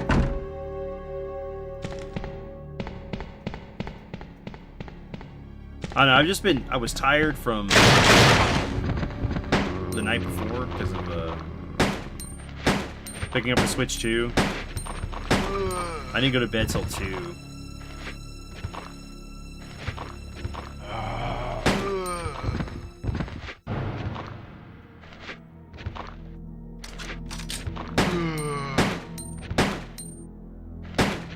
I basically kind of got it hooked up and then started doing the updating and all that stuff so I can mess with it. And actually, so technically my son could play with it because he's on summer break. Hey, Ruby. Probably start around 8 to 8:30 till late. Okay, cool. Yeah, I'll pop in, man, for a little bit. Check it out. Watch you play. I'm trying to make more rounds and stuff to catch people do stuff. It's just been like, work's been hard, life's been hard. You guys know how it is. Ruby, how's your Thursday going? The quarter, David Ford. I get off work around 7:30, 5 at my mom's house, and I have to set up the TV and the PS4. Pretty sure, pretty quick to do that. Yeah, definitely. I need to learn to dodge in Paper Mario 64 Part 2. Awesome. Dude, like, I don't know what it was. I was talking to somebody. I was talking to one of the guys at GameStop yesterday, right? Because I went to go trade some stuff in just to get some store credit to pick up some extra games for the system. And we got talking about Paper Mario, Thousand Year Door, and then like the guy was like, "Yeah, I really liked the first one." I was like, "Man, you know, it was really hard for me to get around that first like Paper Mario because I was a fan of Mario RPG, and it's like I didn't understand. I did understand, but I just like it bothered me. It's like I'm not going to support this. Screw this. I want either a Mario RPG with Square and with Nintendo together to make this game, or I'm not going to play it. So I took that stance until Thousand Year Door came out, and I enjoyed that a lot more. You know, for some reason I have that on GameCube. I think I might have gotten in a lot that I bought off of eBay. Mm-hmm. I come to find out, apparently it's, I don't know, say if it's worth money, but it's sought after. Yeah, it is. I mean, it's about $100. I mean, it's anywhere between, I think, 65 to about $100, depending on the condition. Actually, that was one of the games. Those are probably the two most rare games I have. Then, or the most sought after games I have, is going to be Thousand Year Door and that Jurassic Park roller coaster tycoon game. Oh for yeah, Xbox. yeah. Mm-hmm. No, actually, that was one of the games $70 or $80. That was one of the games I actually got rid of. Was the my Thousand Year Door, because it's like I've played it many times. It's like I don't need to. I'm getting to the point where it's like I'm at this age where it's like I don't know if I'm going to go back to playing something. You know. Well, that's kind of morbid to think about, but I mean, you're running out of time.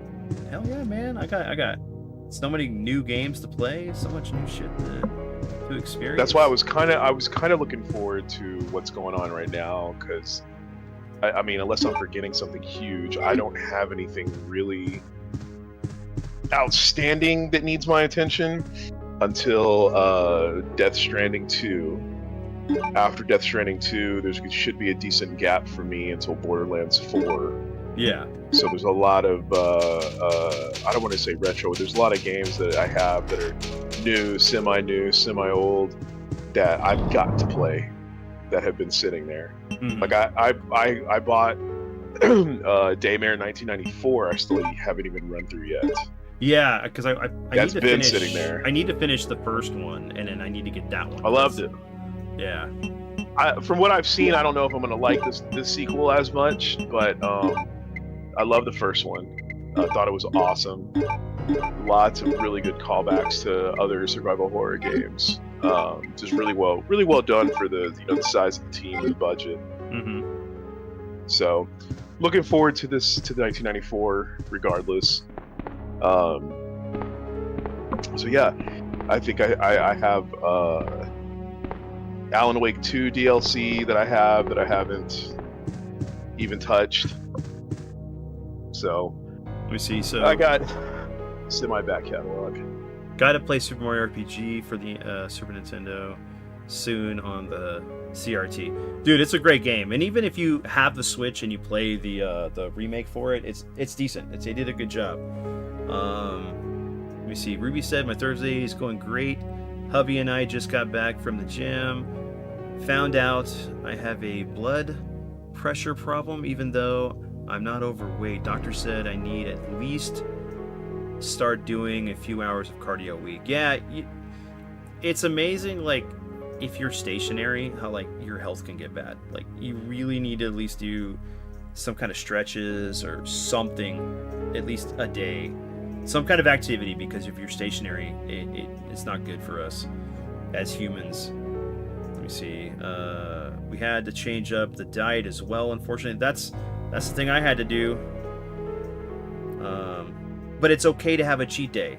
Don't structure yourself so much that you can't have something, but also have the strength to not like give into it too often. For me, old is gold. I ain't seen nothing but interesting still. Gotta play Stellar Blade. Never opened it. I haven't played it either.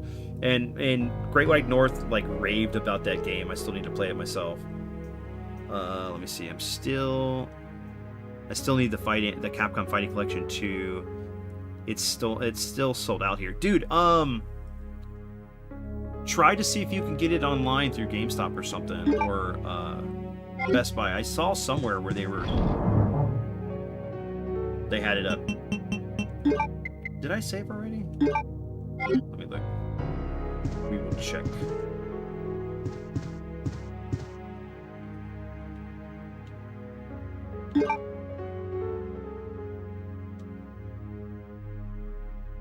Yeah, third room, dark room. Yeah, I did. Okay, cool. I don't need to waste it. I don't need to save it all.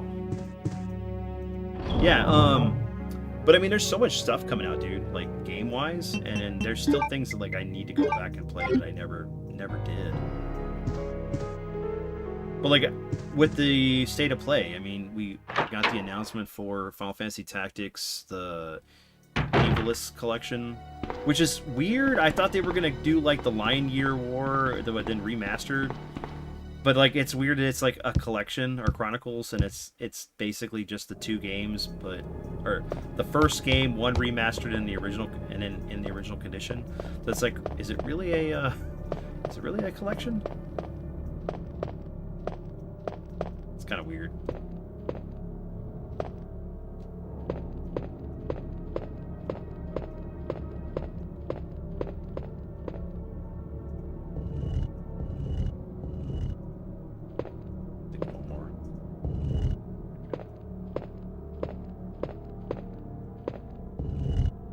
You know, the ambiance and music for this part reminds me of the moments in Terminator 1 where he's at the apartment or the hotel reading the notepad for where, like, or contact book with Sarah Connors.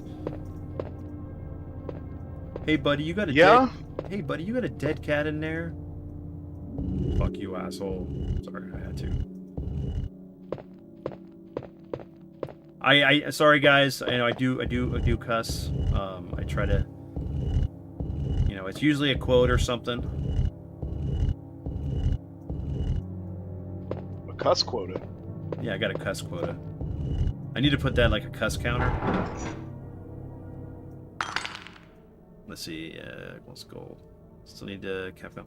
To be honest, the only reason why I went and got another PS5 was because I got rid of my old one and was playing Dead Rising Remake. Dude, Dead Rising Remake is really good.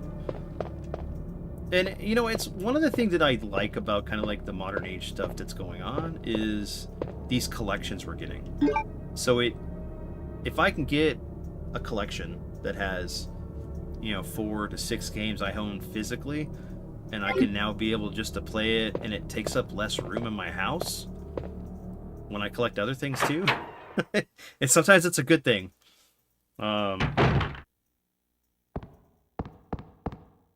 Because then I don't feel like this stuff's just sitting on my shelf, to be honest. Well, I know every now and then I get to a point where Leon! I get burned out on games, almost Good like, to see you're still especially if among the living. there's like several back-to-back that come out, Looks like and it's we're like, not shit, gonna man, I'm find trying to it. catch up on these, I'm trying to do this, you know, have normal stuff going on in everyday life. And yeah, I burned myself out a couple of times where it's like, no, I'm just playing to catch up is what I'm doing. Yes. I'm not having fun. And I can't remember who I saw. It was a tweet somebody had made, and it's like, you know what, it's okay to There's admit, no hey, you reason might for have us to wasted stay money any on this longer than game, necessary. or it's okay to say, hey, Let's you know what, split I'll up, come back look to for this any later. survivors, You're and not get under out of any here. obligation. I know, as dumb as that might Right. sound, sometimes you just kind of need that little One last reminder. So thing. yeah, there's Here's a games I ring. have put on the back Take burner, it. games that I've just kind of said see you later. Like That I way was we super can hyped keep for in the touch if Oblivion anything remake, happens. played it a bunch, and I'm just like, you know what, I think I'm just more of a Skyrim fan. I'm gonna have to take the L on this one, that I got it when it came out. I mean, it was great what they did with it. I put a lot of hours into it again, but it kind of fell off for me. I like Skyrim better. Mm-hmm. Just had to come to terms with that, and I said, okay, you know what, I'm gonna go ahead and uninstall and move on, instead of forcing myself, because everything else was getting backed up. Doom was right around the corner. I said, no, I'm not gonna force myself, man. Gotta knock this out. Yeah, So, I mean, move on. a lot of times too, it's like you don't have the time to like do everything like we used to. Like just play a game and like beat it to completion. I mean, yes, I know that I play games for hours. You know, I mean, there's times I want to stream. I'll play a game for 12 hours, 14 hours, because I want to play something. I need to veg out. My responsibilities are done. My son's old enough to like take care of himself. And, you know, just being able to do that. But even like being able to play stuff with your family anyway, your friends, is always nice. I'm not gonna go since I did the Wesker, you know, desk thing. I think it's like 30 or 50 times. I don't need to do that again, right? Honestly. Right, you already did it the once. Yeah. That way we can keep in touch if anything. All right, so let me look at the chat. So I got the Capcom collection pre-ordered back last year for the PS4. Think you came to my stream a couple weeks ago and I played it, Jay. Yeah, Jay, when I first got it, I popped it in and Jay watched me play it on Discord. Let me see. Hopefully Capcom does the rest of the series.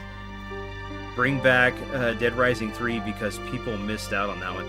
Yeah, well, that was the thing. Wait, who said that? Who said that? Where? Jay said that people missed out on Dead Rising 3. Man, I was thinking about that. Jay's hit on some good stuff tonight. I was thinking about that not too long ago, how much I actually... And I was thinking, was it because I got Dead Rising 3 on launch with my Xbox One, which was a glorious Friday. It was nice and cold outside, which I like. And, you know, I was off work now. Everything was good to go. I don't know if it was that or a combination of what, but Dead Rising 3 was the darkest Dead Rising. It had the least amount of humor. Of course, you know, a very small portion of it, but as a Hispanic dude, I always like having Hispanic main characters. You don't really get to see that very often. I really think it was underrated, and I've been wanting to go back and play that. It kind of just entered my head this year, how much I really enjoyed that one, but that's also the only one I only played through once. I really should go back. The game is actually pretty badass. I have it. I need to go through it myself. I just didn't really kind of mess with it. Some of the first videos I ever recorded using the Xbox record that with the stupid Kinect, Dead Rising 3. Mm-hmm. Let me see. So, yeah, Aries, later, man. Have a good night. Have a good stream. I think you're streaming after this, right? And then, let me see.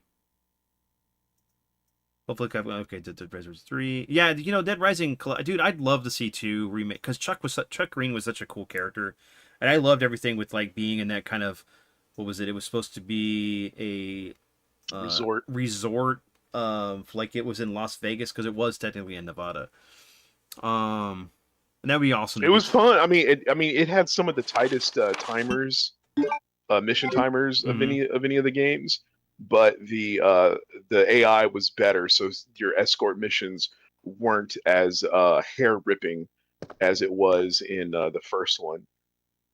Which still, my proudest achievement, I don't know what the name, but it's called Frank the Pimp. That's my proudest achievement on Xbox because of how frustrating that was originally. Dude, we did stay up late that morning. Because of what it was, I ended up playing SNK versus Capcom 2. And what was it? I finished it, got the Akuma fight, then did, you know, God Regal. That took a little bit, and then I got to Shin Akuma. So it's like, it's always good to be able to play that game and like do the things you normally would do. You have the shotty? No, I don't have the shotgun, remember? Because of the... Okay, this would be one of the few times. Yeah, use that grenade launcher, hit him. Go a little bit to your right, and then shoot in between them. A little more, a little more, a little more, a little more, a little more, a little more, a little more, a little more, a little more, a little more. Right there. Try to shoot in between those two. Yeah. Oh, come on. That was a direct hit. It was. Okay, I don't know about using... Well, yeah. Alright, now just switch over to the handgun. Make sure I whip.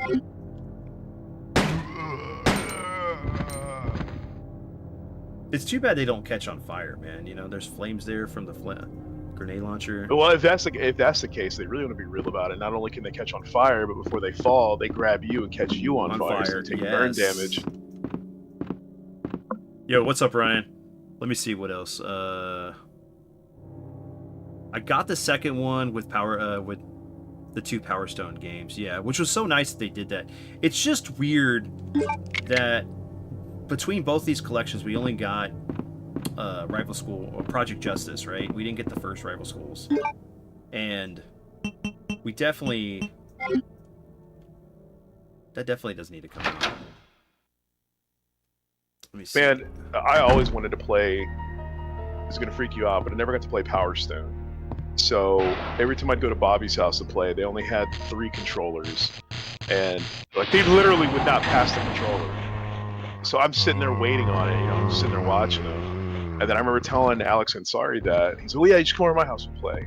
And it was one of his very few burnt games that he could not boot. It wouldn't load really? up. Wow. Hey, man. And because it was one of the times I was listening to his like pirate radio station. He was just, I think he was playing like, what is it, Space Channel 5 or whatever it was. Yeah, it's probably playing Space Channel 5. He was playing the soundtrack to that on his pirate radio station, trying to get this BD-ROM to work. Just was not cooperating, and I'm like, dude, I want to play freaking Power Stone, bro. Like, I'm getting mad now. Yeah. Never got to play it. That's one of those things, man. Like, okay, so let me do this. So Ryan, how's your night going, man? I hope you're doing good.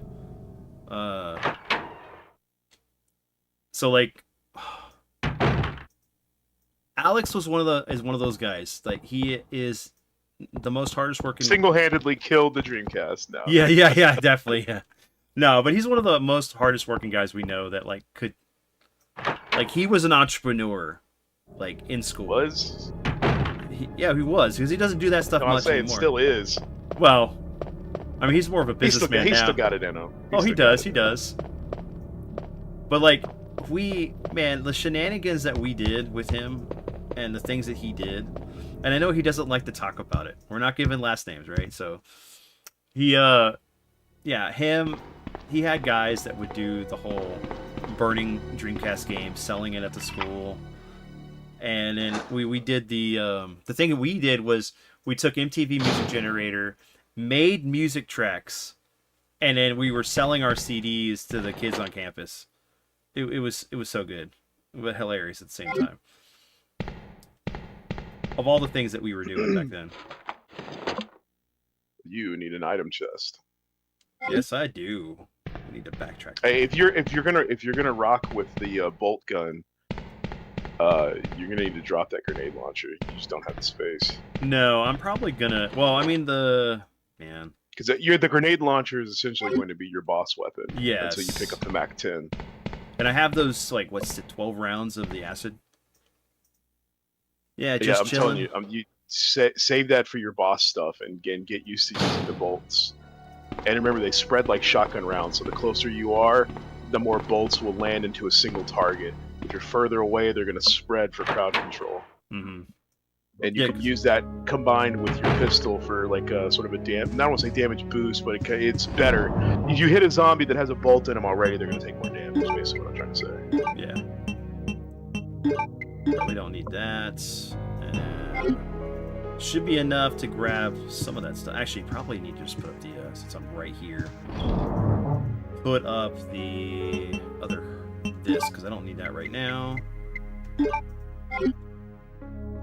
Key I do. They're going to censor some of the sexual bosses in the remake.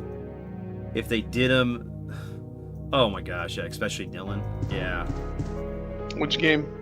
I don't know. I mean, if he's still talking about Dead Rising 3, then that's probably what. Because I thought there was like more innuendos in the third one than there was in the second one. Because the second one was more kind of straightforward. It didn't seem as goofy as the first game. Dead Rising, that is. Their bosses are always over the top, though. I remember that opera singer chick lady. That one, I almost screwed myself because I had like a little envoy that I was carrying to go take back to the save room when I fought her for the first time, and I was like, Mm-hmm. gosh, she almost killed him. It was. I happen to have, I think, the electric paddle saw, which kind of saved my ass on that one. All right, we can get rid of this. That's a good thing. We'll come back to this room because I think that other door I can get into.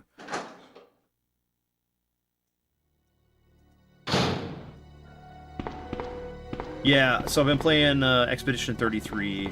You should give that a try. I know you're getting into RPGs more now. It is turn-based, but it does have like quick time events as far as like when you're in combat for like dodging or certain attacks use it. It's really good. It's got a really good story. Actually, I need to do that. I need to go up here first. The characters are really good. There's a lot of like, it deals with some dark, and I mean dark,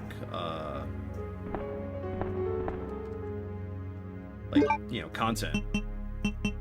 Because like right off the bat, there's like this thing that happens. It's called the Garage, and it's pretty brutal. Because you have like this moment of time where you're spending time with like a couple of characters and interacting with things, and then like the Garage happens, and it's like, oh shit.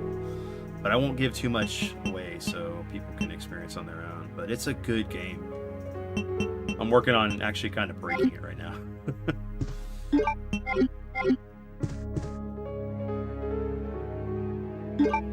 I totally missed those.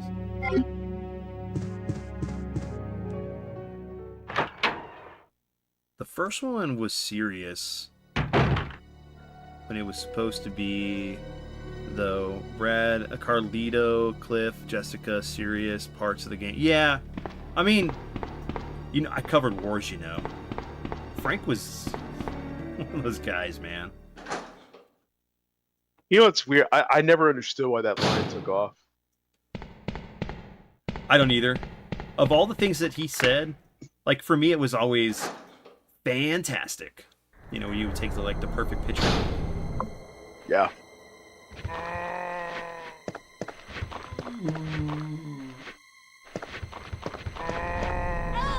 Oh, I forgot there's 5 of them in here. Hold on. I'm trying to get to where I can maneuver myself to... Alright, so it does a generic shot. You're close, right? Or you're far away? It's a more powerful shot on a single enemy if you're close. Oh, shit, yeah.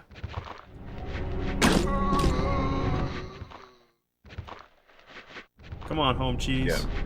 The only reason you'd shoot them that far away is if they were spread and you wanted to hit several at once. Yeah.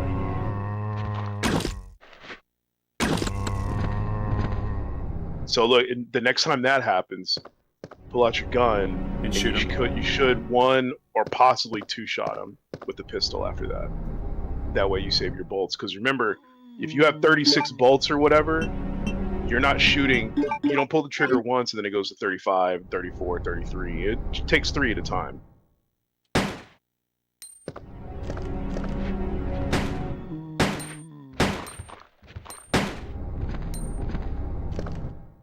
Not bleeding.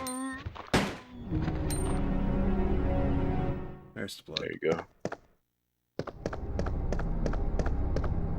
That should Recorder, David Ford. Yep, the detonator. We can combine that together. Yeah, why the most popular line? I never understood that. Yep. Fantastic.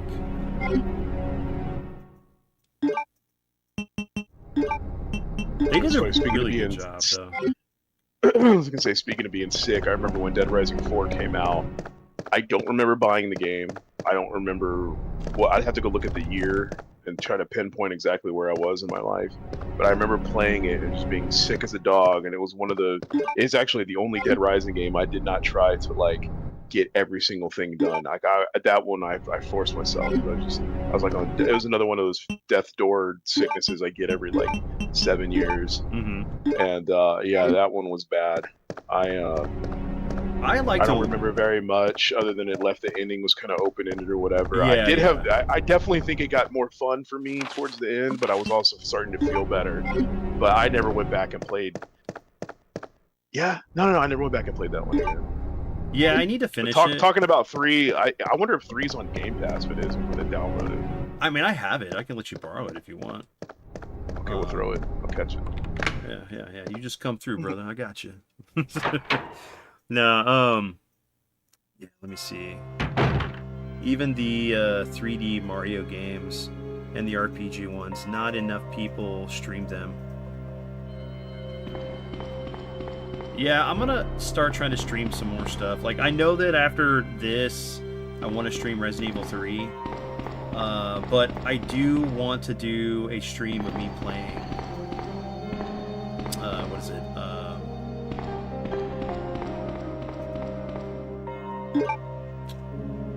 I mean, you're probably right. Every Alien vs Predator, the arcade version. Man, what are you playing it on? Oh, I'm gonna play it on my Pi. Well, then we need to parsec that bad boy. Yes, we do. So we can play it together. Hell yeah, dude. I gotta figure that out with the Pi, but yeah, we can do that. Or you can just... You got time. Let's just use main.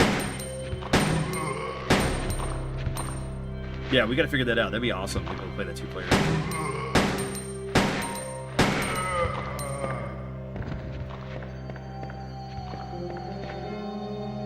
Should take me up to the... Yeah, Dead Rising 3's on Game Pass. That's crazy. I heard the true ending was like locked behind a DLC. So that's the Talking thing. about Part 4. Part 4, yeah. But I think you might be right, because I remember there being like controversy about it, because the ending was kind of open-ended, whether or not our boy Frank was alive or not. And I walked away after that. I was like, yeah, you know, I mean, it's whatever. Kind of just left it as is. Mm-hmm. But 3, I need to go back and revisit. I think I am fully aboard the 3 train right now. Yeah, 3's really good. But yeah, Jay's talking about Part 1's best for him. I mean, generally, I'm pretty open. I tend to lean towards more sequels, depending on what they add or whatnot. I'm gonna have to play 3 again to see if I like it better than 1. I mean, 2 added everything that they needed to add. It was everything the base game or the first game had, but more. But something about being in a mall, whether or not you want to talk about the Dawn of the Dead connection, which was funny because I remember I don't know if they kept doing it in the re-releases, but in the very first editions of Dead Rising, there was a little like an info blast on the front of it, like a little section that says, you know, this is not related to George A. Romero's work. Yeah.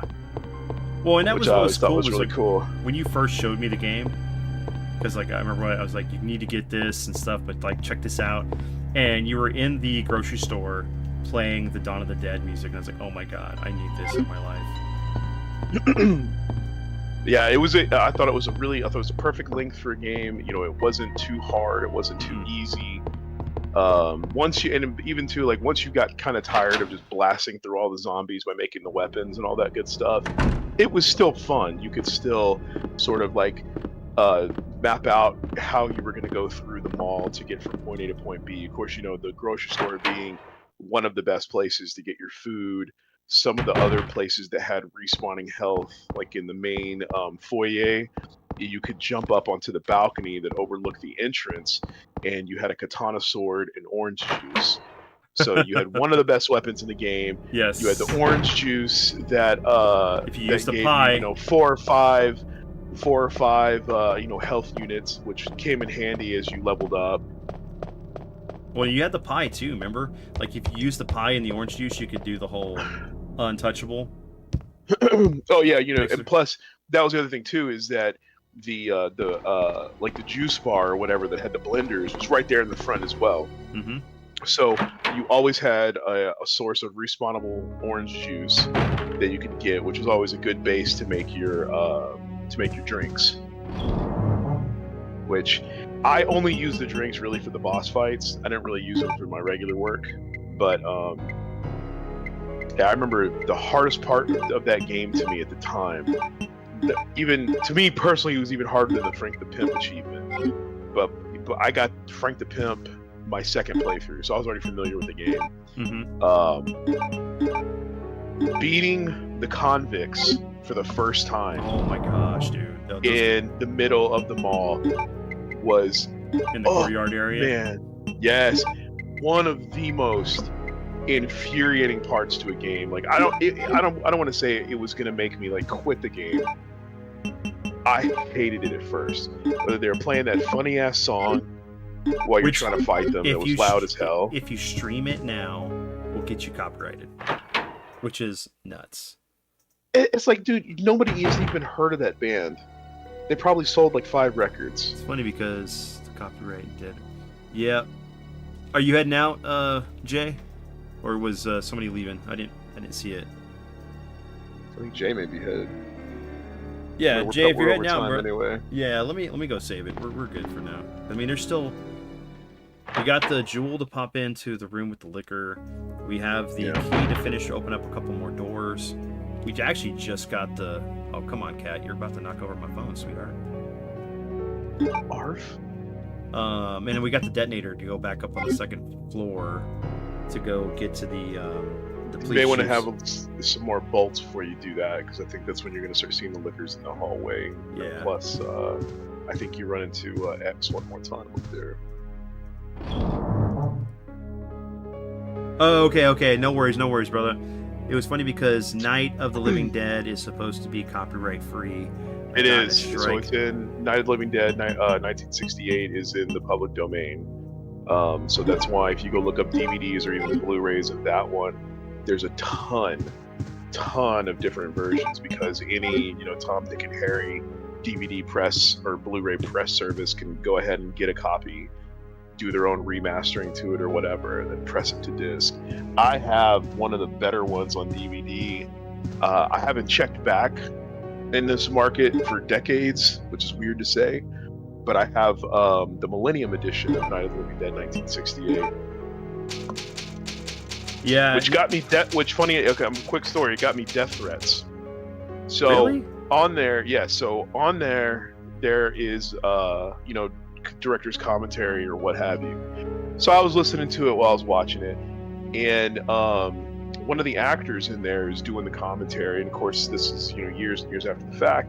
Well, I went to his IMDb page, and at the time you could leave comments on people's IMDb pages. And I was like, yeah, this actor's not dead, and he's in the commentary for this, Millennium version of Night of the Living Dead 1968. And people were like, what are you talking about? And I was like, yeah, he's on this commentary track. So people that have this, one dude went and bought the movie, came back and commented. He goes, dude, you're right. He isn't dead. IMDb needs to change his page, saying that he died in like 1990 or 1988 or something like that. And so it became like a big thing on the message boards. And this one dude comes in who was related to the actor and starts harassing me, saying like, why are you bringing this up? He passed away, yada yada. I'm like, bro, he's on who are you? I don't know your family to him or not. I'm like, you're lying. I was like, I already had actually at this time I had 2 other people that had confirmed, saying that they went and bought it. Yeah, they had sent me their MySpace links, so this shows you how far back it goes, to show them holding the DVD when they went and bought it. Like, yeah, he's on the commentary track. Well, IMDb came and they changed it. They removed his death date as a correction, showing that he was still alive. Yeah. And that guy found me on MySpace because I had a similar username, and he started sending me death threats for dragging this thing back up. And I was laughing because I didn't take it seriously. Whatever. He's like, bringing this up, that he's like, hey, he died, you son of a bitch, and telling me that, like, he's got my location, he's gonna come get me. And I was like, whatever. Well, come to find out, somebody else comes on there and messages, and they go, hey, everybody needs to calm down, this guy is dead. This commentary that's on the Millennium version was recorded.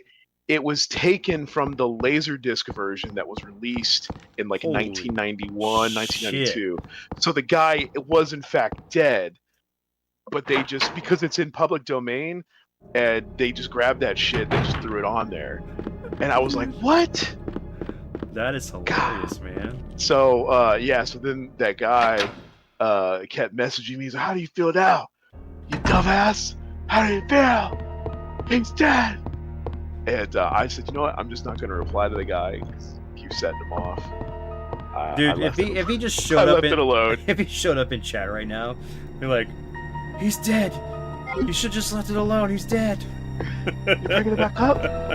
For 35 years, asshole. He's my friend. That's so wrong. No, it was legit relative, but you know, I was like, and I'm telling you right now, like, obviously I knew what Laserdisc was. I had no idea they had alternate audio tracks on Laserdisc. Like, I know, like, one of them, so a teacher that I had at the time was this back in elementary school, he was super into, you know, technology. He had Laserdisc player, and he would bring it to school for any reason he could, just to show off, and would play, like, you know, quote-unquote educational movies. So one day after school, he goes, hey, for all my good students, I'm going to give you a permission slip, and if you want, you can stay after school. We'll watch Batman on Laserdisc. So I was one of the good kids. I got the permission slip. Parents let me stay after school. I got to watch Batman on there. And I remember him distinctly cycling through the different sound channels on there. He's like, yeah, at my house, they have this thing called Dolby, and I have the stereo equipment. It sounds like you're in a movie theater. And I remember thinking, oh my gosh, that's awesome. It's the best thing in the world. So I thought about that, but it didn't even click to me that they could have alternate audio tracks like we do on DVD for the DVD commentaries. So yeah, I was sticking with that thing the whole time. I was like, nah, bro, this dude's alive. I don't know what you're talking about. And yeah, the supposed family member was ready to put my ass in the ground for bringing this up. It's like, shoot, my bad. Am I not in the right spot for this? I was just gonna always press X until it tells you. There you go, and then. All right, so then go to the menu. You don't need this right now. Oh wait, hold on. Let me look something. Let me check.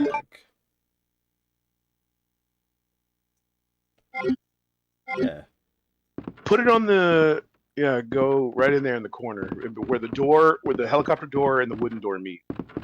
Yeah. Okay. Where the handle is. Yeah, it's right there. Maybe that's what it was. I need to actually be on the on that screen. Yeah. That's what it is. So it'll change. Yo, zombie, what's up, man? Finally, I can chat without scaring the kid. Let me see.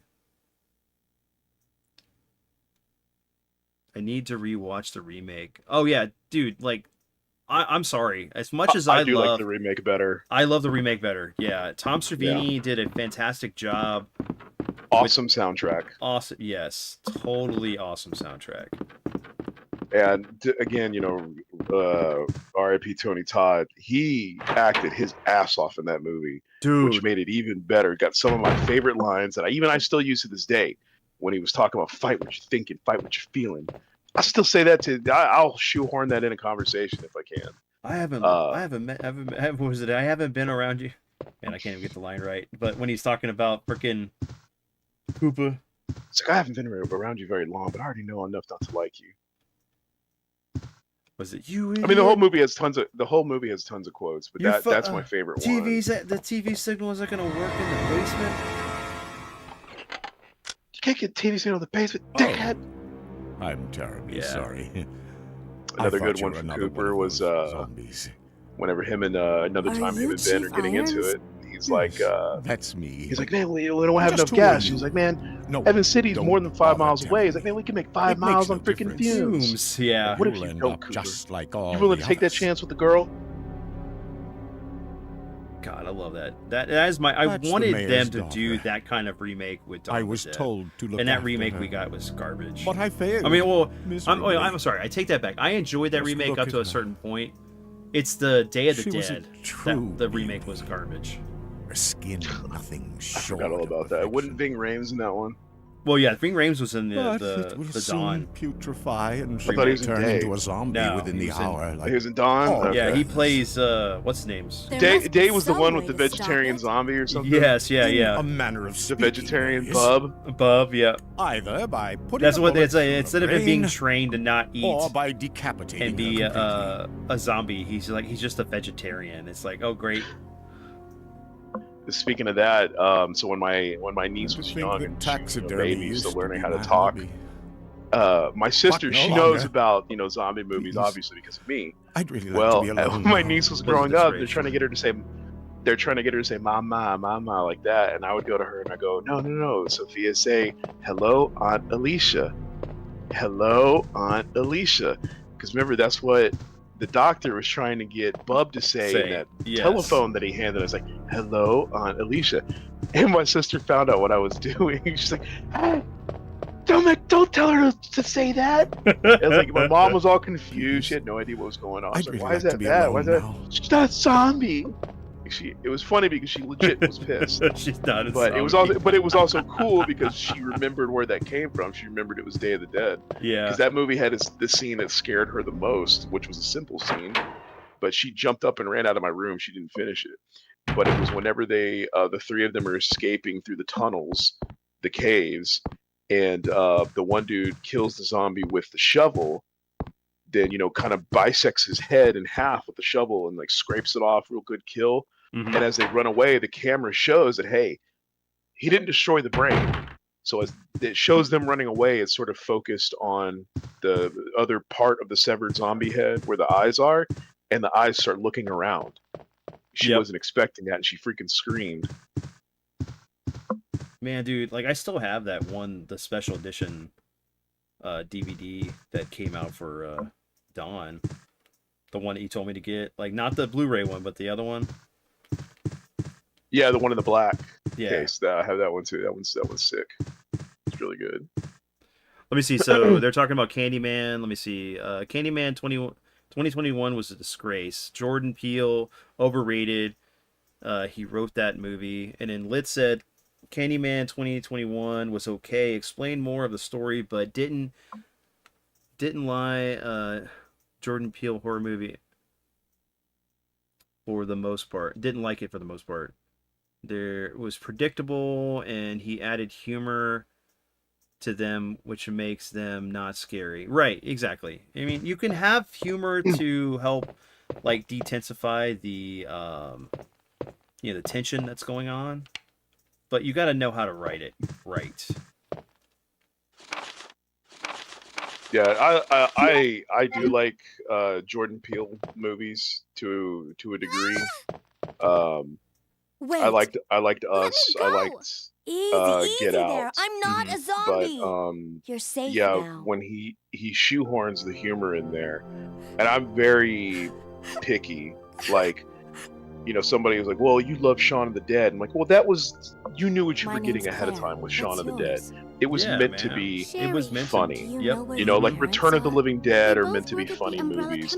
I normally hate humor in my horrors. Like even though Final Destination Bloodlines was really good, they do have a lot of shoehorned humor in there, and I'm like, no, man, people are getting freaking destroyed left and right, and bodies exploding. I ain't trying to laugh. I want to get in the mood that this is a very bad time that we're going through in this movie. And even with the Terrifier movies, they straddle that line that Freddy Krueger did, where he is a humorous person, Art the Clown is a humorous demon, but they don't go too far into it to where you're laughing. Oh, ha, ha, ha. Sherry, Yeah. wait. That's if Freddy was real or if Art the Clown's real, your ass ain't gonna be laughing very long. No. Yeah, it's subterfuge to get you to let your guard down for them to be able to do what they want to do. So I watched Sinners yesterday. That's a really good horror That was really movie. good. Really good horror. Had perfect amount of like it really subverts your expectation, because when you watch that movie, you think, I mean, other than the fact that trailers kind of give it away, like if you were just to watch that or recommend it to somebody and let them experience that without seeing the trailer, it's about two brothers that come back home after, the war during the Prohibition times, after working from I think Al Capone or one of the Yeah, it was just a really cool time period to set that in. Yeah. And to have the horror elements that show up in it, it's just like, whoa. And then they follow lore. It's not like they try to do this thing where, I mean, they try to do, the director did something different with the vampire genre, but he still kept it really close to what the trappings that are of if you're a vampire. You can't come into a place if you are you know, if like you're not invited. Um, and I loved every aspect of the film. I think it's one of the best horror movies that we've gotten in a while, and it's good. It's really really good. Let me see. So yeah. So Jay was saying stuff about Get Out. He didn't understand like what people really enjoy about that film. Let me see. Let me say it out. Yeah, everybody loves and defends Get Out, and I'm like, what the hell is it that you see about that movie? It literally does nothing for me. Lit says I hated Get Out. I figured it out with the ads. It was shit. Let me see what else. Annabelle was poor. Shaun of the Dead was supposed to be comedic. Yes, exactly. Get Out had nothing going until the end. It was so predictable. People like, but Jay, it was built for suspense. It was building suspense. Man, I need to slow down and read here.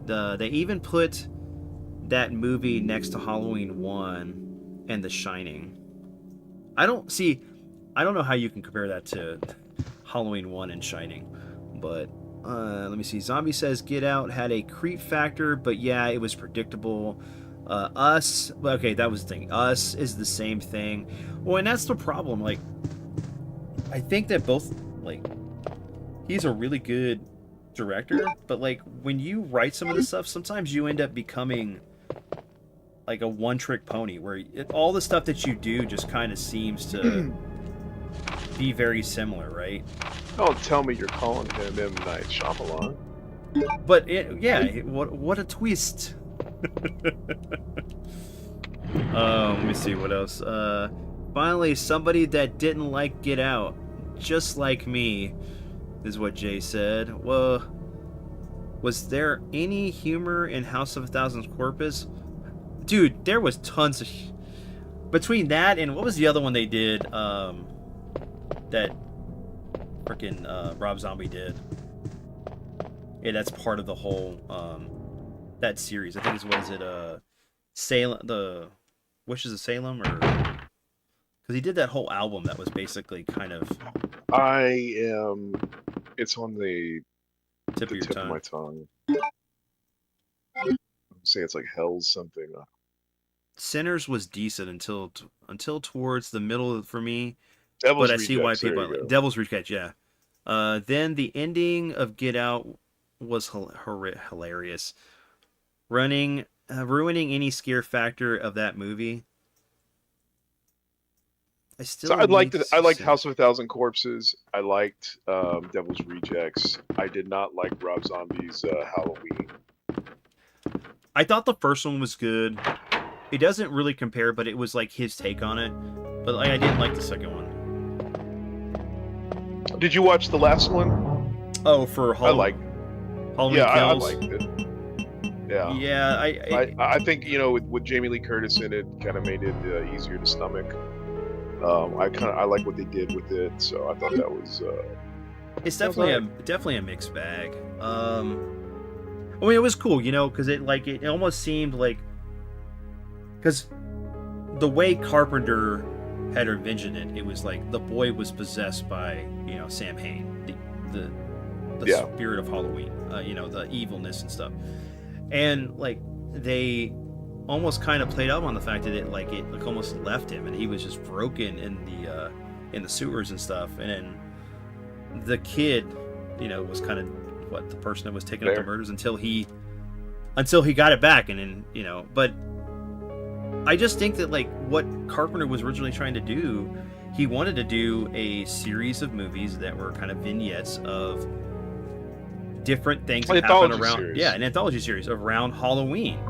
And the studio wanted him to do a sequel to Halloween with Halloween 2, which completely removed him from what he wanted to do, because he was like, it was one and done, Mike's finished, we're gonna do something different. I liked part 2, but it definitely had a feeling of okay, motherfucker, here. Yeah, it did. And then that's why I really he wrote the script for 3 Season of the Witch. He didn't direct it, but he had a big hand in it. I will fight people. Season of the Witch is highly underrated. I think people were so pissed off because it wasn't fucking Michael Myers. Mm-hmm. No, bro. Season of the Witch is badass. I love the world they built.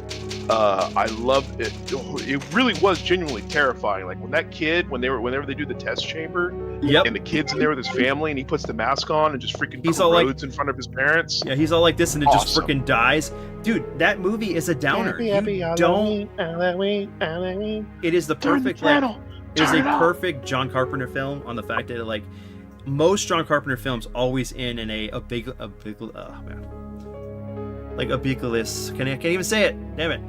Obligatory type of ending where you don't know if what's going to happen after, like if like what was done was change it. And look very similar to They Live. Yep, They Live. Yep, except for when especially Nada's on the freaking roof. He shoots the antenna. He's bleeding out, and everybody starts to see the aliens. Now you could come up with something to expand upon it, or you could leave it alone and it would stand the test of time. And both of those films have. If they gave it to someone, put it in the right hands, I would not be mad at a direct sequel to Season of the Witch, because what happened in the world with this going on now, is did this secret cabal of witches and wizards, I guess it's just mainly witches, because even though they had dudes in there. Yeah, but did they really take over the world after that? Like, what happened? I want to know more. Well, they were druids, witches, and warlocks would be the type. Yeah. And we don't like. The sad thing is like he does all this stuff to stop everything, and then still it happens. But you don't know if the transmission. He sounds broken. Like he's one loony dude by himself. Yeah. Well, he does manage to get a couple of channels to turn it off. But it's too late. But it's too late, and knowing the fact that your kids are doomed, it's gotta eat you up inside completely. But yeah, it was such a great movie, and man, like Season of the Witch is great. Like the characters, the stuff that's going on, the horror elements, and I just wish it would have did more than the theater, so it could have survived, so we could have seen something else. And that's the thing, is he's always said that like sometimes he's had to make other movies he's didn't really want to make the movies he wants to make, and that's what they call a pot boiler fiction. Mm-hmm. Just something to pay the bills to keep you going. One of the more famous ones I can recall is Reanimator. Yes. Like, that wasn't one of God, why am I drawing a blank? Help me out here. Well, are you talking about oh, come on, you're talking about the director? Hold on. No, writer, bro. Oh, for Reanimator? Yeah, I feel David Jordan like ready to stab me right now. Oh my God! Hold on. See, you're infected too, so it's not just me. Right, exactly. Because I'm thinking, because when you said Reanimator, my thing that popped in my head was freaking Jeffrey Combs, right? Because that's the actor, right? For all those movies. What isn't it? H.P. Lovecraft. Good lord. Yes. Yeah. Okay. Oh my gosh, that's embarrassing. Edit that out. Anyway. Yeah. Anyway, it's already in the ether, right? Yeah, so that was a famous one for Lovecraft. That's not a story he really wanted to do, but you got to pay the bills, you got to eat. He made Reanimator, and it's like, sorry, bro, it's awesome. yeah, it is. I mean, it's technically it was made as a schlock film, but it was still great. I mean, for what it was. Let me see. Try to keep up with chat here because there's a lot of stuff going on. Well, look, while you do that, I am going to go ahead and duck out. I want to get an early start tomorrow. And yeah, no worries. Fridays. Home and game and quote unquote work at the same time. But you know how it is. Oh yeah. No worries, man. I got tomorrow. Oh, that's what I was going to ask you. Did your company have the weird issue with Adobe pushing out an update that now requires people to sign in with accounts? So we were kind of hybrid in a way. So we do, I think they got us whenever they locked PDF rotation behind the paywall. Yes. That's when we knew we were screwed. because only our sales team had the ability to edit PDFs. So they were the only ones we bought licenses for. Now at the time, they were perpetual licenses. I think the last one we had was Adobe Acrobat 2017. Well, we eventually signed up through CDW, our distributor, to go and get an Adobe license portal. That's when we Yes. started handing out Adobe Standard through there. So I would usually get a quote, purchasing would pay it, and then in my portal a couple hours later I'd have a couple of new seats, so I could add users that way. And that's how we do it now. Everybody else that doesn't need it just gets Adobe Reader in there and they're good to go. So we're good that way, as long as they don't have to rotate a PDF, which is stupid, but as long as they don't have to do that they can use Reader and we're good. Well, editing, I mean, unless somebody further older than me goes back, editing a PDF has always been locked behind paywall. We do have Adobe Pro licenses. I didn't ask for them, but they gave them to us, and those are mainly, they have like legal edits with them. Like there's legal, like for legal documents, they have Pro Tools for that. And we only have one company attorney, and he's the only one that uses it like that. But so we run a hybrid, and the people that need it, we buy licenses. If they don't need it, they use Reader, and they're good.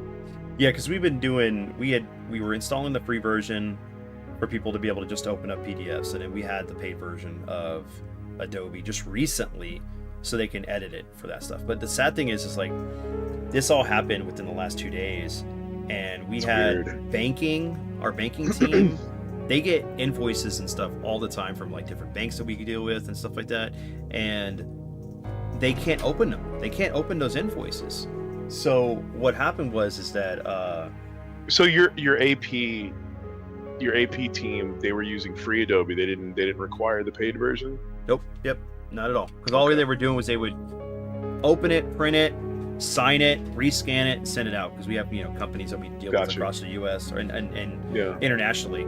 But it's so like what I told people to do, and this is kind of the workaround we're going with right now until we can contact Adobe to see what's going on. And we may have to Edge. Yeah, I switched them over to Edge, and it works perfectly fine. Yeah. So we had one dude in the company who was championing Edge as an alternative to Adobe, but it's like, well, until they let us like really get in there and edit, I don't think everybody's gonna go to that.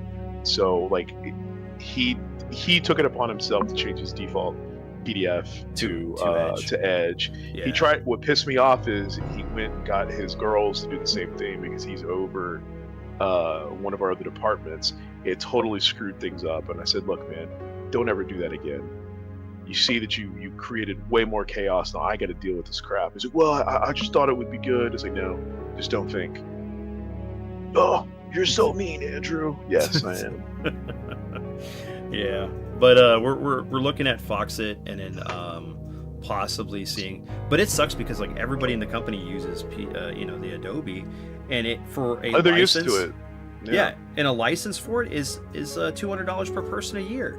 It's nuts. Man, you may want to look at going through a vendor then to get a better pricing, because our for us it's like $60 a head for Adobe Standard. Oh, that's not bad, man.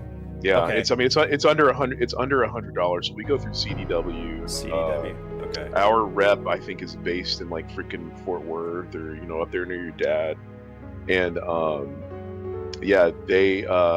so like let's say somebody goes, hey Andrew, I need an Adobe license. Okay, well, I get an approval from their manager. They say, yeah, it's fine. Last one I did, I think, was $45, because we have, I think, like 30 users in our portal, 35 users. So yeah, it was like $40-$50 a head. The most expensive license that we have for our users is AutoCAD LT.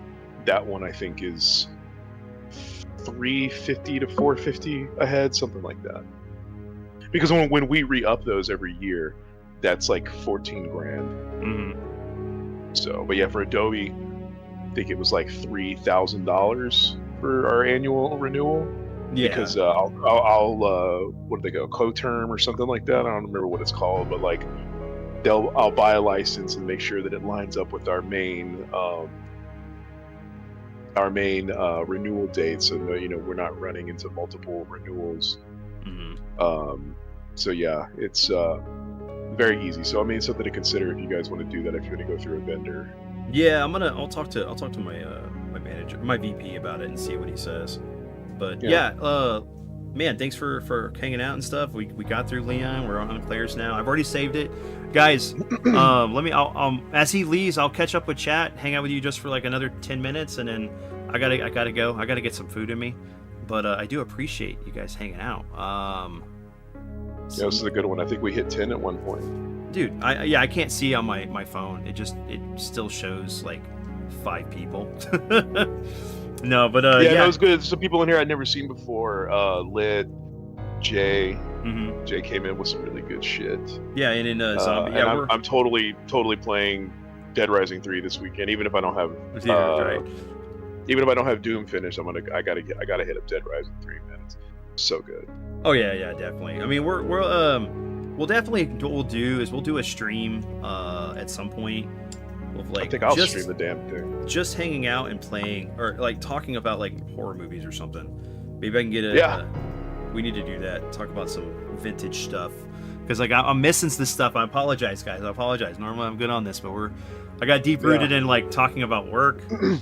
Well, look, before you go, I do want to ask you a question, Yeah. Mm-hmm. and if the chat's still with this, I want people to answer.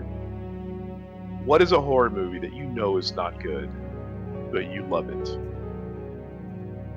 So I'll give you mine real quick. I love Ticks. That's a good one.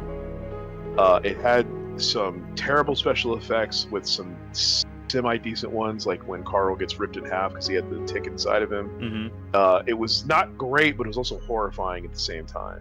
Had a lot of memorable quotes. It's not great, but I love it. You know, for me, that's a hard question. But like, I would say, like, I love The Gate, but it's not great. I mean, it's really That's a good choice. That The Gate isn't the best, but I do enjoy it. Yes, that's a good one. I mean, because it's like it's definitely one of those things you can relate as a kid, but it's also a movie that, like, it's technically horror for a kid because it's not like too overly grotesque, but it's got some deep meanings in it. But it's not great, you know. But yeah, that'd be my pick. B2. That's a good one. That's a good one. Make a burger and have a smoothie.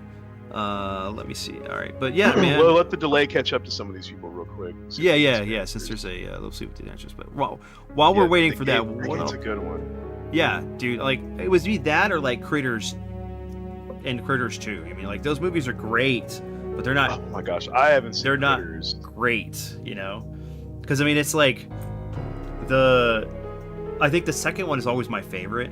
But like going back and watching the first one, that movie, man, for some reason, it like the pacing on it is not. It's like it happens real fast, and you got Billy Zane, and he just dies, and you know, of course, he wasn't like a big actor back at the time, but Hell of the Living Dead. So that's I believe that's another one of those Italian ones. I remember that. I think it was called Virus. So I think it's Hell of the Living Dead in the States. I think it's Virus. Mm-hmm. in Italy. I'm not 100% sure on that, but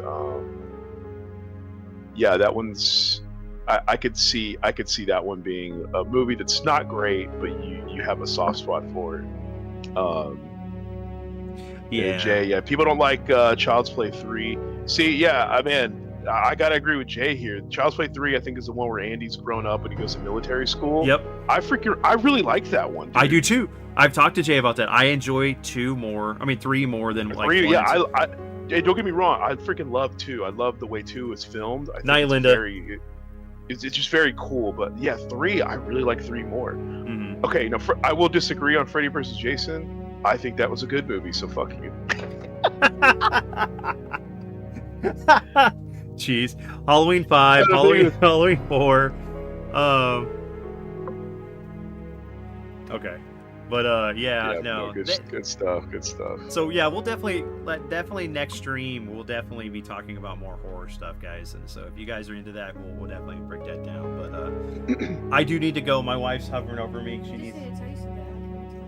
I can smell the barbecue. Well, I don't know if she brought the barbecue or not. Her face is like. So no, I guess I gotta go to Whataburger. But yeah, no, I'm staying. LO, I like these. Yeah, Jay, dude, you guys are always welcome, and we'll go deep dive while we're playing like Resident Evil or something, just about movies and like film history, video games. So, but yeah, y'all, thanks everyone for hanging out. Next Thursday I will be doing more Resident Evil 2 with Claire, with Andrew here. On tomorrow, me and Ryan will be doing the Toy Showcase episode 35, I believe. No, 36. Wait, hold on, sorry. I think it's 35 or 34. One of the two. I'm getting my numbers mixed up. That is going to be about Boglins. So if you guys are fans of that, come through. That'll be at 10 p.m. Tomorrow night, Central Standard Time. And then Sunday, I got to figure out. I may play Mario Kart World with my son. So everyone, have a great one. Thanks for being here. I greatly appreciate it. Andrew greatly appreciates it. Thanks for the conversation. And Yes, sir.